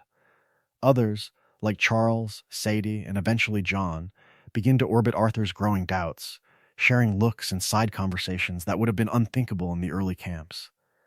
Then there are those who are simply trying to survive from one day to the next. Pearson, Tilly. The remaining camp followers, caught between loyalties and the daily need to eat, sleep, and not get shot. Arthur stands at the center of this splintering circle, but he is no longer the unshakable right hand. Tuberculosis has hollowed him out, turning every climb, every fight, every forced march through the mud into a reminder that his time is running out. He is sick, disillusioned, and yet still fiercely attached to the faces around those fires. How does a man walk away from the only family he has ever known, even when that family has become dangerous? How does an outlaw who spent decades defending Dutch now admit that Dutch might be the one they need defending from? For Arthur, Beaver Hollow becomes a haunted house. Every corner holds a memory of laughter or loyalty, now overlaid with paranoia and quiet betrayal. The gang that once gave him identity is now the living embodiment of his failures and his remaining hope. He knows he should leave to save himself. He stays to try to save them. And that tension, that refusal to abandon the ruins of his own past, sets the stage for his final choice about John, about Dutch, and about what kind of man he will die as. That tension finally has to go somewhere. It does not explode all at once in a single gunfight, but in a series of confrontations where the son turns, at last to face the father. The first real break comes after Strawberry, after Colm's hanging and Dutch's cold-blooded execution of the innocent woman used as bait. Arthur corners him, voice low but shaking, accusing him of abandoning people, of leaving Sean, of leaving John, of leaving Hosea's memory behind every time he chases a new score. Dutch, who once rescued a teenage lost soul from a noose, now stares back as if he cannot believe this insolence. He blames the Pinkertons. He blames the world. He blames everyone but himself. From that moment on, every argument follows the same pattern. Arthur points to bodies and broken promises. Dutch points backward to history. After all I've done for this family, he says in one form or another, leaning on decades of shared robberies. Winters survived, laughter around the fire. He invokes loyalty as shield and weapon, insisting that questioning his judgment is the same as betrayal. Concern is rebranded as treason. Doubt becomes a hanging offense. By Beaver Hollow, the pattern curdles into open hostility. Arthur, now gaunt from tuberculosis and carrying the weight of his own awakening, calls Dutch out for listening too much to Micah, for leaving the women and children starving, while he chases Tahiti and dreams of freedom that sound more delusional with every repetition. Dutch's defenses grow harsher. He raises his voice, his eyes go cold, and he accuses Arthur of being poisoned by the world, by civilization, by the very forces they once claimed to resist together. Psychologically, Dutch is clinging to the very beginning of their story, to the boy he molded and the gang that once seemed the living embodiment of his philosophy. Admitting Arthur is right would mean admitting that the old ways were dying long ago, that his idealistic crusade has become a story of control, fear, and self-justification. So he doubles down. He cannot be wrong. Therefore, Arthur must be. For Arthur, those scenes are agony. He still loves Dutch, remembers the man who taught him to read, who told him he was better than the world said he was. He hates that illness and insight have forced him into the role of accuser, standing opposite the only father he has ever known. Every raised voice feels less like rebellion and more like a confession that their family was built on sand. The crucial shift comes in a single, chilling beat. On the cliff above the Indian reservation, as Arthur pleads with Dutch to save John and abandon Micah, Dutch's gaze changes. His shoulders turn away. His hand hovers near his gun. In that moment, Arthur is no longer a son to protect, but a threat to neutralize, a crack in the mythology that must be sealed. From there, their collision is inevitable. After a lifetime of following Dutch, Arthur is now walking straight toward him, not behind him, and there may be no way back for either of them once the guns finally come out. Arthur's break from Dutch is not just a rebellion against a leader, it is the moment he chooses whose future actually matters. The guns are coming out, the lies are collapsing, and for the first time since the very beginning, Arthur Morgan stops asking how to save the gang and starts asking who can still be saved at all. By Beaver Hollow, the stakes could not be clearer. The Pinkertons are closing in, the bounties are rising, and the gang is starving and paranoid in a poisoned cave. The world was changing, the old ways were dying, and Arthur knows, in the truest sense, that his own body is already failing. Tuberculosis turns every ride into a countdown. Every decision now carries finality. There are no more second chances, no more new camps, no more grand speeches about freedom and civilization. In that dying light, the hierarchy shifts. Dutch, once the living embodiment of Arthur's philosophy and dreams, is revealed as beyond saving, lost in his own delusions of one last score. Hosea is gone. The idealistic story of a roaming outlaw family has rotted into betrayal and self-preservation. Yet John, Abigail, and Jack still stand at the edge of a different path. They are the one part of this family that does not have to die for Dutch's mistakes. Arthur's realization crystallizes across a series of missions that quietly rewrite his entire identity. When John is left behind during the bank escape and presumed dead, Dutch shrugs and moves on. Arthur does not.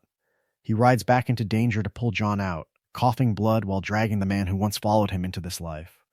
Later, at Beaver Hollow, Arthur pushes John again and again to leave, to take Abigail and Jack and run for a future beyond gun smoke and train robberies.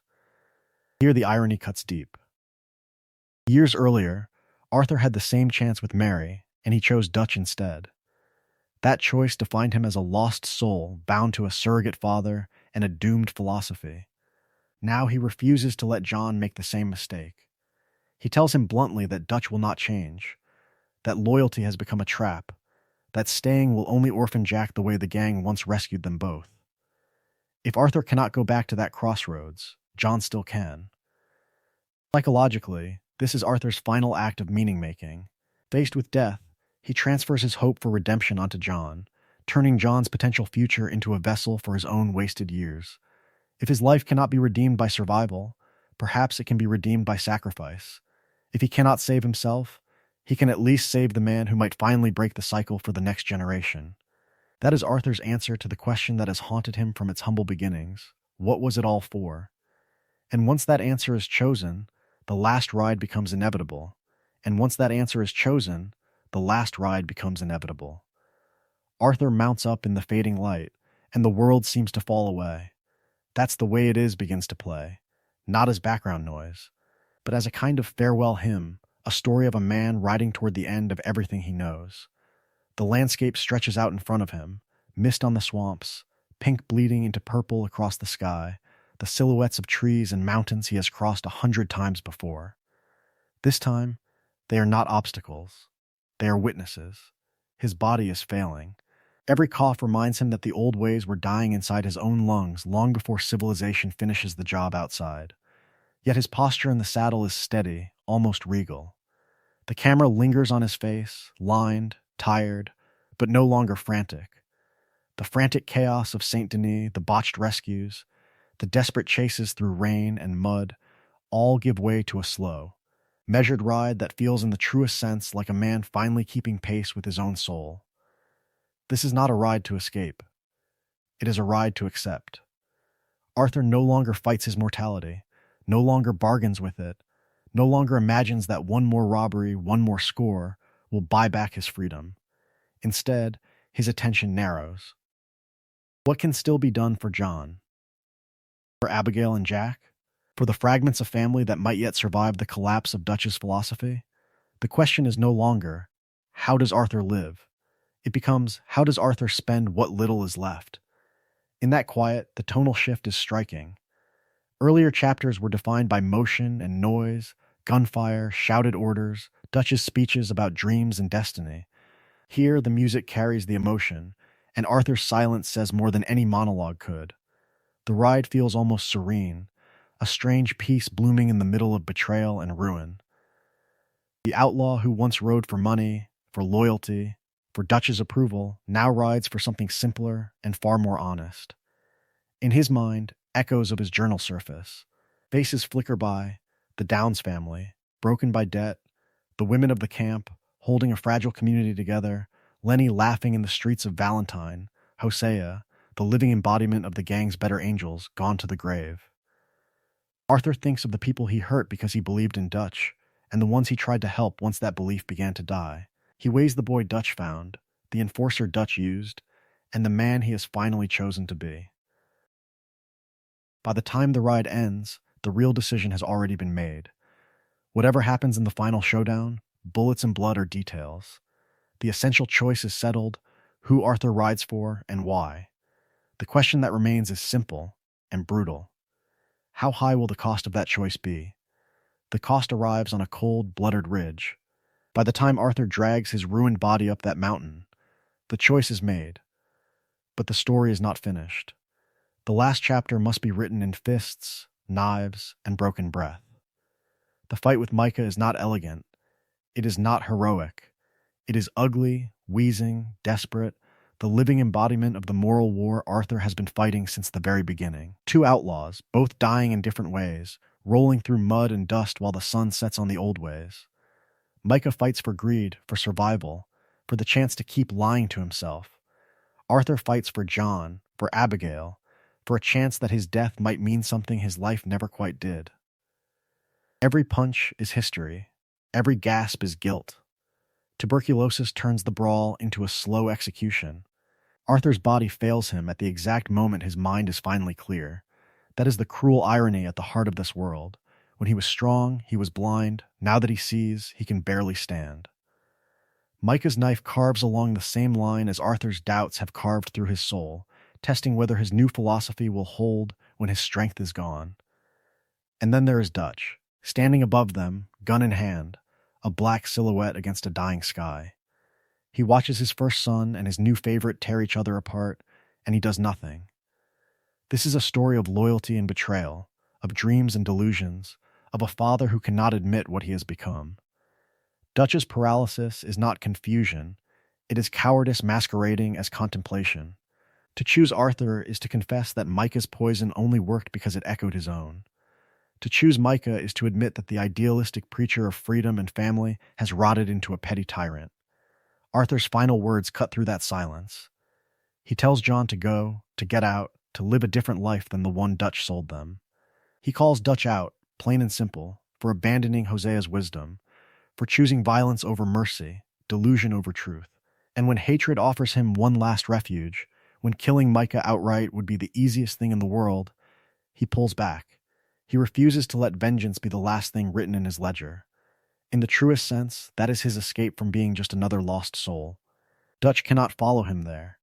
The world was changing, the old ways were dying, but Dutch clings to the myth that he has always been right. So he holsters his gun, turns, and walks away, leaving Arthur to die and Micah to crawl off into the shadows. It is the final betrayal and the final revelation. Dutch chooses his legend over his son. In that moment, Arthur's psychological journey is complete. He breaks from the man who made him, from the gang that defined him, and chooses his own values even as the light fades. Death, for Arthur, is not freedom from civilization, but freedom from Dutch. But if Arthur's story ends on that ridge, the question lingers in the air with the gunsmoke. What will John do with the life Arthur bought? Arthur's death is where all of that choice crystallizes, where the story of a loyal outlaw becomes a final verdict on his soul.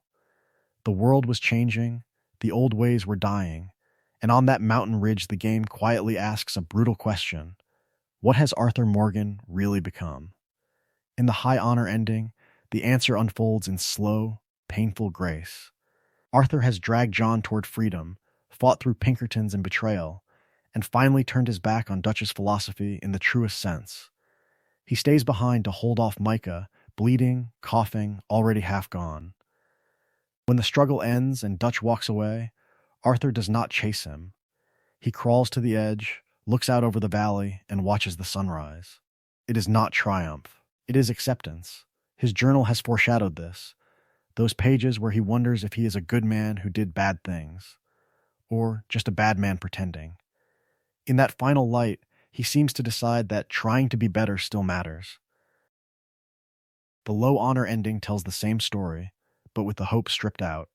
Here, Arthur's last days have been marked by cruelty, by indifference to the Downs family, by a refusal to let his diagnosis change him. The confrontation with Micah is uglier, more vicious, and it ends not with a quiet sunrise, but with Arthur beaten, stabbed, and shot in the dirt. There is less peace, less sense of inner reconciliation, more bitterness than reflection. Dutch still walks away, the gang still collapses, civilization still rolls over the frontier, but Arthur's final image is not the living embodiment of a man at peace. It is a lost soul who never quite turned around. Both endings, though, grow from the same soil. From its humble beginnings, Arthur's life has been shaped by trauma, loyalty, and disillusionment. A boy abandoned, a surrogate son to Dutch and Hosea, a man who built his entire identity on a gang that could never survive the world as it really was. Whether honorable or dishonorable, he is still Dutch's proc, still the enforcer of a dying dream, still coughing blood as the cost of years spent taking from others. The divergence comes only in how he responds once he knows the end is coming. Does he lean into empathy or into resentment? Does he use his remaining days to protect a family or to cling to a fantasy? In that sense, the endings are not just about Arthur. They are a mirror held up to the player's interpretation of who he has been all along. Is this a good man who did bad things, trying to carve out some small redemption before the curtain falls, or a bad man who occasionally tried to be good when it suited him? The game never answers outright. It lets behavior, choices, and that final breath write the verdict. Psychologically, though, the most important moment is not the bullet or the sunrise. It is that Arthur finally becomes honest with himself. He admits Dutch is lost, admits the gang is broken, admits that his dreams were often delusions and that his freedom was built on cages for others. Death only seals what has already happened inside. The outlaw who once followed orders without question dies as a man who sees clearly, even if he cannot fully repair what he helped destroy. And the tragedy cuts deeper, because his clarity arrives just as his time runs out, passing the burden of choice to John, to Abigail, to the next generation trying to survive in a civilization Arthur never truly understood. Arthur's clarity dies on that mountain, but the consequences do not. His final stand is not a clean, heroic ending. It is the detonation of a family that had been cracking for years. In the silence after the gunfire, the Linde gang does not simply disband. it fractures, bleeds, and evaporates into ghosts. From its humble beginnings as a wandering band of idealistic outlaws, the gang had been held together by three things: Dutch's charisma, Hosea's pragmatism, and Arthur's loyalty. By the time Arthur draws his last breath, all three are gone. Hosea and Lenny are dead in St. Denis, Miss Grimshaw lies in the mud at Beaver Hollow, and Dutch's philosophy has curdled into paranoid delusions. What remains is not a family in the truest sense, but scattered survivors picking through the ruins of a story of freedom that turned into a story of betrayal. Some never make it off the mountain. Depending on how events unfold, Micah dies there, exposed as the traitor he always was, his ambition finally outrunning his usefulness. Others are dragged away in chains or cut down in the Pinkertons' relentless sweep. Bill and Javier flee south and east, abandoning the campfire songs and shared dreams for a future of mercenary work and hollow bravado. Sadie and Charles vanish into the wide and different world, each carrying their own grief and their own attempt at redemption. Dutch does not die. He disappears. The living embodiment of the gang's promise and its hypocrisy simply walks away, leaving Arthur's body, Micah's corpse or victory, and years of shared history behind him. He becomes a rumor told in saloons and among lawmen, a shadow seen on distant ridgelines. In truth, he is a man who cannot face what he did to the people who trusted him most, a leader who watched his family die and chose escape over accountability. The old ways were dying, and Dutch refused to die with them instead. He slips into legend, another ghost of the West.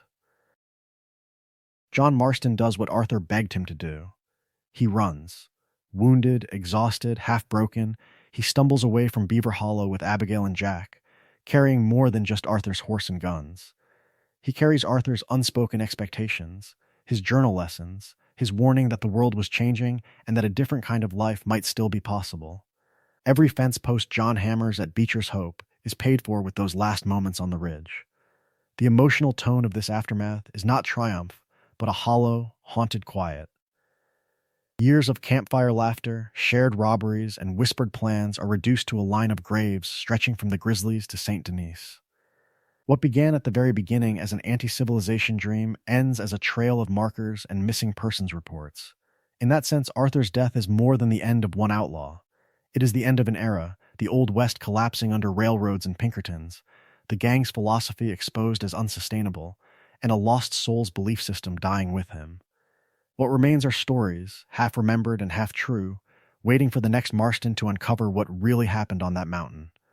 Those stories, half remembered and half true, do not just hang in the air.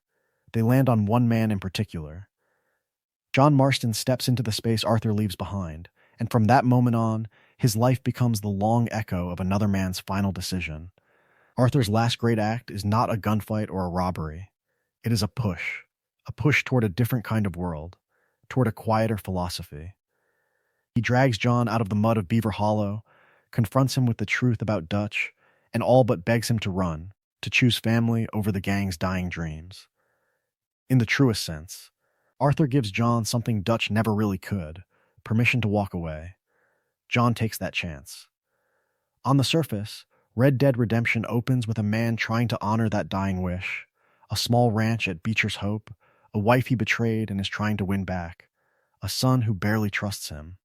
From its humble beginnings as a rundown patch of land to a working homestead, the ranch is John's attempt to turn an outlaw story into a domestic one, to trade train robberies for fence posts and bank ledgers. But the past does not stay buried. Under the routines of ranch life, John carries a heavy, corrosive guilt. Guilt for leaving the gang at Blackwater. Guilt for surviving when Arthur, Hosea, and so many others did not. And deeper still, a confusion he cannot quite name: how to mourn Dutch, the man who raised him, while knowing that Dutch's delusions helped kill everyone he loved. Is it grief, or betrayal, or both at once? Those tensions leak into his behavior. John is rough and distant with Jack at first, then slowly becomes fiercely protective, echoing Arthur's late-game tenderness toward the boy. He is capable of sudden, almost jarring kindness to strangers, then terrifying violence a moment later, struggling to reconcile the two halves of himself: father and gunman, husband and hired killer, a man who wants freedom and a man owned by his own reputation. Then the pattern interrupts arrives in the form of civilization itself. Government agents show up at Beecher's Hope, not to praise John's transformation, but to weaponize it. If he wants to keep his family, he must hunt down the remnants of his old family, Bill, Javier, and finally Dutch. The world was changing, the old ways were dying, and the state turns John's search for redemption into a bureaucratic hit list. In that twisted arrangement, John becomes the living embodiment of Arthur's unfinished business. Where Arthur tried to pull John out, John is dragged back in, forced to ride the same trails, confront the same man, and close the same chapter by law instead of by conscience. John's story, from its very beginning in Red Dead Redemption, is a story of inheritance, of trauma, of loyalty, of a broken dream passed from one lost soul to another. It proves that one man's psychological transformation does not end with his death. It casts a shadow that stretches all the way to Beecher's Hope and beyond. John inherits the consequences. But the legend that shapes those consequences belongs to Arthur. Because Arthur Morgan is more than Dutch's gun hand or John's fallen mentor. He is the living embodiment of the tensions that define the end of the American frontier, a man torn between idealism and reality, between freedom and civilization, between loyalty and betrayal. His life is a story of a country waking up from its own dream. From its humble beginnings, the Van der Linde gang sells itself as a philosophy. Dutch speaks of liberty, of resisting a rigged system, of defending the powerless. Arthur believes him. As a teenager abandoned by the world, he needs to. Dutch and Hosea do not just give him work, they give him a name, a role, a family. In the truest sense, Arthur grows up as an outlaw, the way other men grow up as soldiers or ranchers, convinced that his violence serves a higher purpose. That is where Arthur becomes a classic American archetype. He is the tragic cowboy who rides for a cause that never really existed, the disillusioned soldier who realizes too late that the war was built on lies, the loyal lieutenant who discovers the general he followed was marching them toward a cliff. The world was changing, the old ways were dying, and Arthur stands right on that fault line, pulled in every direction at once. The game refuses to romanticize that position. It takes the familiar outlaw mythology, the noble gang against corrupt civilization, and turns it inside out. Every robbery, every dead lawman, every terrified civilian chips away at Arthur's self-image. His journal entries reveal the truth he cannot always say out loud: doubt, guilt, and the creeping awareness that Dutch's grand speeches are covering smaller and smaller dreams, and larger delusions. How long can a man tell himself he is fighting for freedom while putting chains on others? Yet Arthur is never reduced to a symbol. He is neither pure hero nor pure villain, but a man who can beat a debtor half to death and then spend his last months trying to save that same man's widow and child. He shows tenderness to animals, patience with children, and a ruthless streak toward enemies who threaten his family. Love, fear, cruelty, compassion, he carries all of it at once. Does that contradiction damn him or make him human? That question is why Arthur endures. His tuberculosis diagnosis forces him to confront not just death, but the story that has guided his life. He must decide whether he will die as Dutch's right hand or as his own man. In choosing to help John escape, in turning against the gang that raised him, Arthur outgrows the legend he was given. And in that, he reflects something universal, the moment when inherited myths crack, when a person stops asking what the world promised and starts asking what kind of soul they want to be. The myth of Arthur Morgan is an American legend, but it is also a mirror held uncomfortably close for what comes next. That mirror does not just reflect a man. It reflects a wound that learned to walk, talk, and shoot on command. From the very beginning, Arthur's story is a story of trauma turned into loyalty. His father is hanged, his mother is gone, and the boy who might have drifted into prison or an unmarked grave is instead rescued by Dutch and Hosea. In a world where the old ways were dying and institutions failed him, the gang becomes his entire civilization. Dutch is not simply a leader, he is savior, teacher, and father, all fused into one overpowering figure. That is trauma bonding in the truest sense, an attachment forged when terror, abandonment, and salvation arrive in the same breath. The same man who pulls Arthur out of the mud also hands him a gun, a philosophy, and a new name for his pain: freedom, Dutch frames every robbery as righteous, every killing as necessity, every doubt as betrayal. Arthur's identity is built around that bond, so attacking Dutch's choices feels, on a psychological level, like attacking himself. Yet beneath that loyalty, another force works on him for years: cognitive dissonance. Arthur sees himself as an honorable outlaw, a man who protects family and spares the innocent when he can. But the reality is uglier: extorting the Downs family for Strauss, terrorizing towns, watching innocents die in schemes that were never as clean as Dutch claimed. Each act grinds against the self-image he clings to. His journal becomes the quiet courtroom where these contradictions are tried, where he wonders whether Dutch is losing his way or whether the dream was always a delusion. Hosea's death in Saint Denis tears open that question. When the man who embodied restraint and conscience is gunned down for Dutch's grand gesture, the cost of the dream becomes impossible to ignore. The collapse that follows, Sean, Lenny, the gang scattering John left to rot, turns grief into a constant drumbeat. Guilt over the Downs family, over every frightened face he rode away from, starts to define Arthur more than the robberies ever did. How can he still claim to be the living embodiment of Dutch's ideals when those ideals keep burying the people he loves? Then comes the diagnosis. Tuberculosis is not just a disease, it is a deadline, a pattern interrupt written into his lungs. With death no longer abstract, Arthur's psychology shifts. Survival gives way to meaning. He begins to prioritize John and Abigail's escape, to protect the vulnerable, to confront Dutch's madness head-on, because there is no later left to hide behind.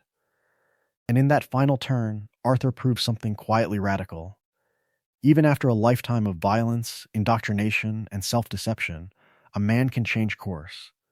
Not completely, not cleanly, but enough to matter, enough that the last chapters of a ruined life can still be written in mercy rather than fear. The question is how that fragile redemption echoes after he is gone, and what it leaves for John Marston to inherit. Arthur's body dies on that ridge above the burning heart of Beaver Hollow, but the story does not end there. A man's last stand is dramatic, his absence is quieter, slower, and in the truest sense more revealing. For John Marston, Arthur's legacy is not carved in stone, it is lived in silence. John does not give speeches about him, he does not build a shrine. Instead, there is that quiet respect in the way John shoulders responsibility, in the way he chooses a ranch over a gang, a son over a score. Every time John turns away from Dutch's old philosophy of grand gestures and doomed robberies, he is answering Arthur's final plea: be better. Arthur becomes a moral reference point, a ghost standing at the crossroads whenever John is tempted to run, to drink, to disappear back into the life that once defined him. Sadie Adler carries something different. For her, Arthur is the living embodiment of loyalty under fire, the man who climbed into the chaos of her grief and treated her as an equal, not a burden. She remembers the outlaw who rode beside her into impossible odds, not for money, but because it was right. When Sadie keeps hunting, keeps fighting, yet never fully loses that line between vengeance and cruelty, Arthur's steadying hand is still there. His name becomes a quiet standard she refuses to betray. Then there is Jack. From its humble beginnings on that farm at Beecher's Hope, Jack's future is shaped by stories. John and Abigail do not just tell him about Dutch's grand dreams, they tell him about the man who saved their lives, who carried John out of the snow, who tried to shield Jack from the poison of the gang. Some lessons are spoken, about freedom, about choosing family over fame. Others are unspoken, buried in the way John hesitates before pulling a gun, or the way Abigail flinches at the word gang. Jack grows into a different kind of outlaw precisely because Arthur's failures and final courage hang over that little house. Beyond the characters, there is another layer of legacy, the one held by those who guided Arthur's hand. His journal, full of self-doubt, sketches, and weary philosophy, preserves a man far more thoughtful than his drawl suggests. Each act of kindness or cruelty, each debtor spared or executed, reshapes the memory of who Arthur was. Is he remembered as a brutal enforcer, or as a tired man clawing toward redemption while the world was changing and the old ways were dying? This is a story of legacy not as legend, but as psychology. It lives in how people remember, in what they learned, in what they refuse to repeat because one lost soul found a different path at the end. And that is why Arthur Morgan lingers long after the credits roll, leading into a broader question: What does his fractured mind, his betrayals, and his last stubborn act of mercy reveal about the cost of holding on to a dream when civilization has already decided it is over? From its humble beginnings to its brutal end, the van der Linde story can be told as one long breath, rising and breaking on the mind of Arthur Morgan. It starts in the 1870s, with two conmen trying to rob each other and ending up laughing instead. Dutch van der Linde and Hosea Matthews meet on a dusty road, and from that moment, a philosophy is born before a gang even exists. Arthur enters not as a legend, but as a grieving teenager. His father dead, his mother gone, a petty outlaw's son with no compass. Dutch and Hosea see a lost soul and take him in. From the very beginning, Arthur's sense of self fuses with this makeshift family. Dutch becomes the voice of meaning, Hosea the voice of caution. The gang's early robberies target railroads, rich men, and corrupt institutions, a story of freedom and rebellion told through stolen bonds and burned ledgers. For a while it works. Camps in the heartlands in Lemoyne feel almost idyllic, with music by the fire and children playing among thieves. Dutch's words about civilization crushing the poor sound, in the truest sense, idealistic rather than delusional. Arthur grows into the loyal enforcer, the living embodiment of Dutch's creed: work hard, protect the family, never question the man with the plan. His violence feels justified, his loyalty unshakable. Then, the world changes faster than Dutch can lie about it. St. Denis rises in smoke and electric light, the Pinkertons close in, and the Blackwater ferry disaster hangs over everything. The Rhodes feud kills Sean, the Braithwaites steal Jack, and the St. Denis bank heist becomes the breaking point. Hosea and Lenny dead, Dutch unmoored, Arthur watching his two fathers vanish, one into a grave, one into madness. The old ways were dying, and the gang's dream dies with them. Warma turns the gang into stranded ghosts, Dutch into a paranoid prophet, and Arthur into a man who finally sees the cracks he spent years ignoring. The tuberculosis diagnosis drives the knife deeper. Every cough is a reminder that time is running out, not just for the outlaw, but for the philosophy that built him. The Downs family, once dismissed as collateral damage, becomes Arthur's mirror. Their suffering exposes his own betrayal of whatever honor he thought he had. His inner arc flips from unquestioning believer to bitter skeptic, from self-preservation to self-sacrifice. By the time the gang reaches Beaver Hollow and the last ride toward the mountain, Arthur has chosen a different kind of freedom. He defies Dutch, exposes Micah, and drags John toward a future he knows he will never see. The final showdown in the snow is not just bullets and betrayal. It is Arthur's mind rejecting the myth he was raised on. In the end, the question lingers. Who was Arthur Morgan? High honor guardian or ruthless outlaw? Merciful savior or brutal enforcer? Each version reveals how his psychology was understood, how freedom, loyalty, and civilization were weighed in one man's fading heart. That fading heart is where the story turns outward. Because Arthur Morgan is never only a character on a screen. He is a mirror. Every choice made through him, every mercy shown or cruelty embraced, becomes a quiet answer to the question this entire tale has been asking: what kind of man does a dying world create, and what kind of man dares to resist it? Some rode with Arthur as a high honor guardian, turning an outlaw into something close to a reluctant knight. Others leaned into the brutality, carving a path of fear through a civilization that was already choking the frontier. Did that honor, high or low, change the understanding of who he was inside? Was he a bad man trying to be good, or a good man trapped in a bad life that never gave him a chance from the very beginning? Certain moments refused to fade, no matter how the honor ledger ended. Hosea's death in St. Denis, the living embodiment of the gang's old philosophy, turned into a corpse on the steps of a modern bank. The tuberculosis diagnosis, a single cough that became a death sentence and a moral awakening. The final ride through the dying light, when the music swells and the player is forced to feel the weight of every decision. Arthur's last words to John, urging him toward family, toward freedom, toward a future beyond guns and camps. Which of those moments cut deepest, and why did that one in particular feel personal? Perhaps the hardest question lingers in the quiet after the gunfire. Looking back on the journal entries, the hesitant kindness toward strangers, the flashes of cruelty that came too easily, how does his mind read now? Is this a story of loyalty and betrayal? of dreams and delusions, of a lost soul who never escaped Dutch's shadow, or of a man who finally stepped out of it when the world was changing and the old ways were dying. This has been the full psychology of Arthur Morgan, but the van der Linde saga is far from finished. Dutch, with his grand speeches and crumbling ideals. John, torn between outlaw legend and domestic peace. Sadie, grief hardened into righteous violence. Micah, the parasite who turns family into battlefield. Which mind should be opened next? Which philosophy should be pulled apart until the truth shows through the cracks? In the truest sense, this is more than a Western.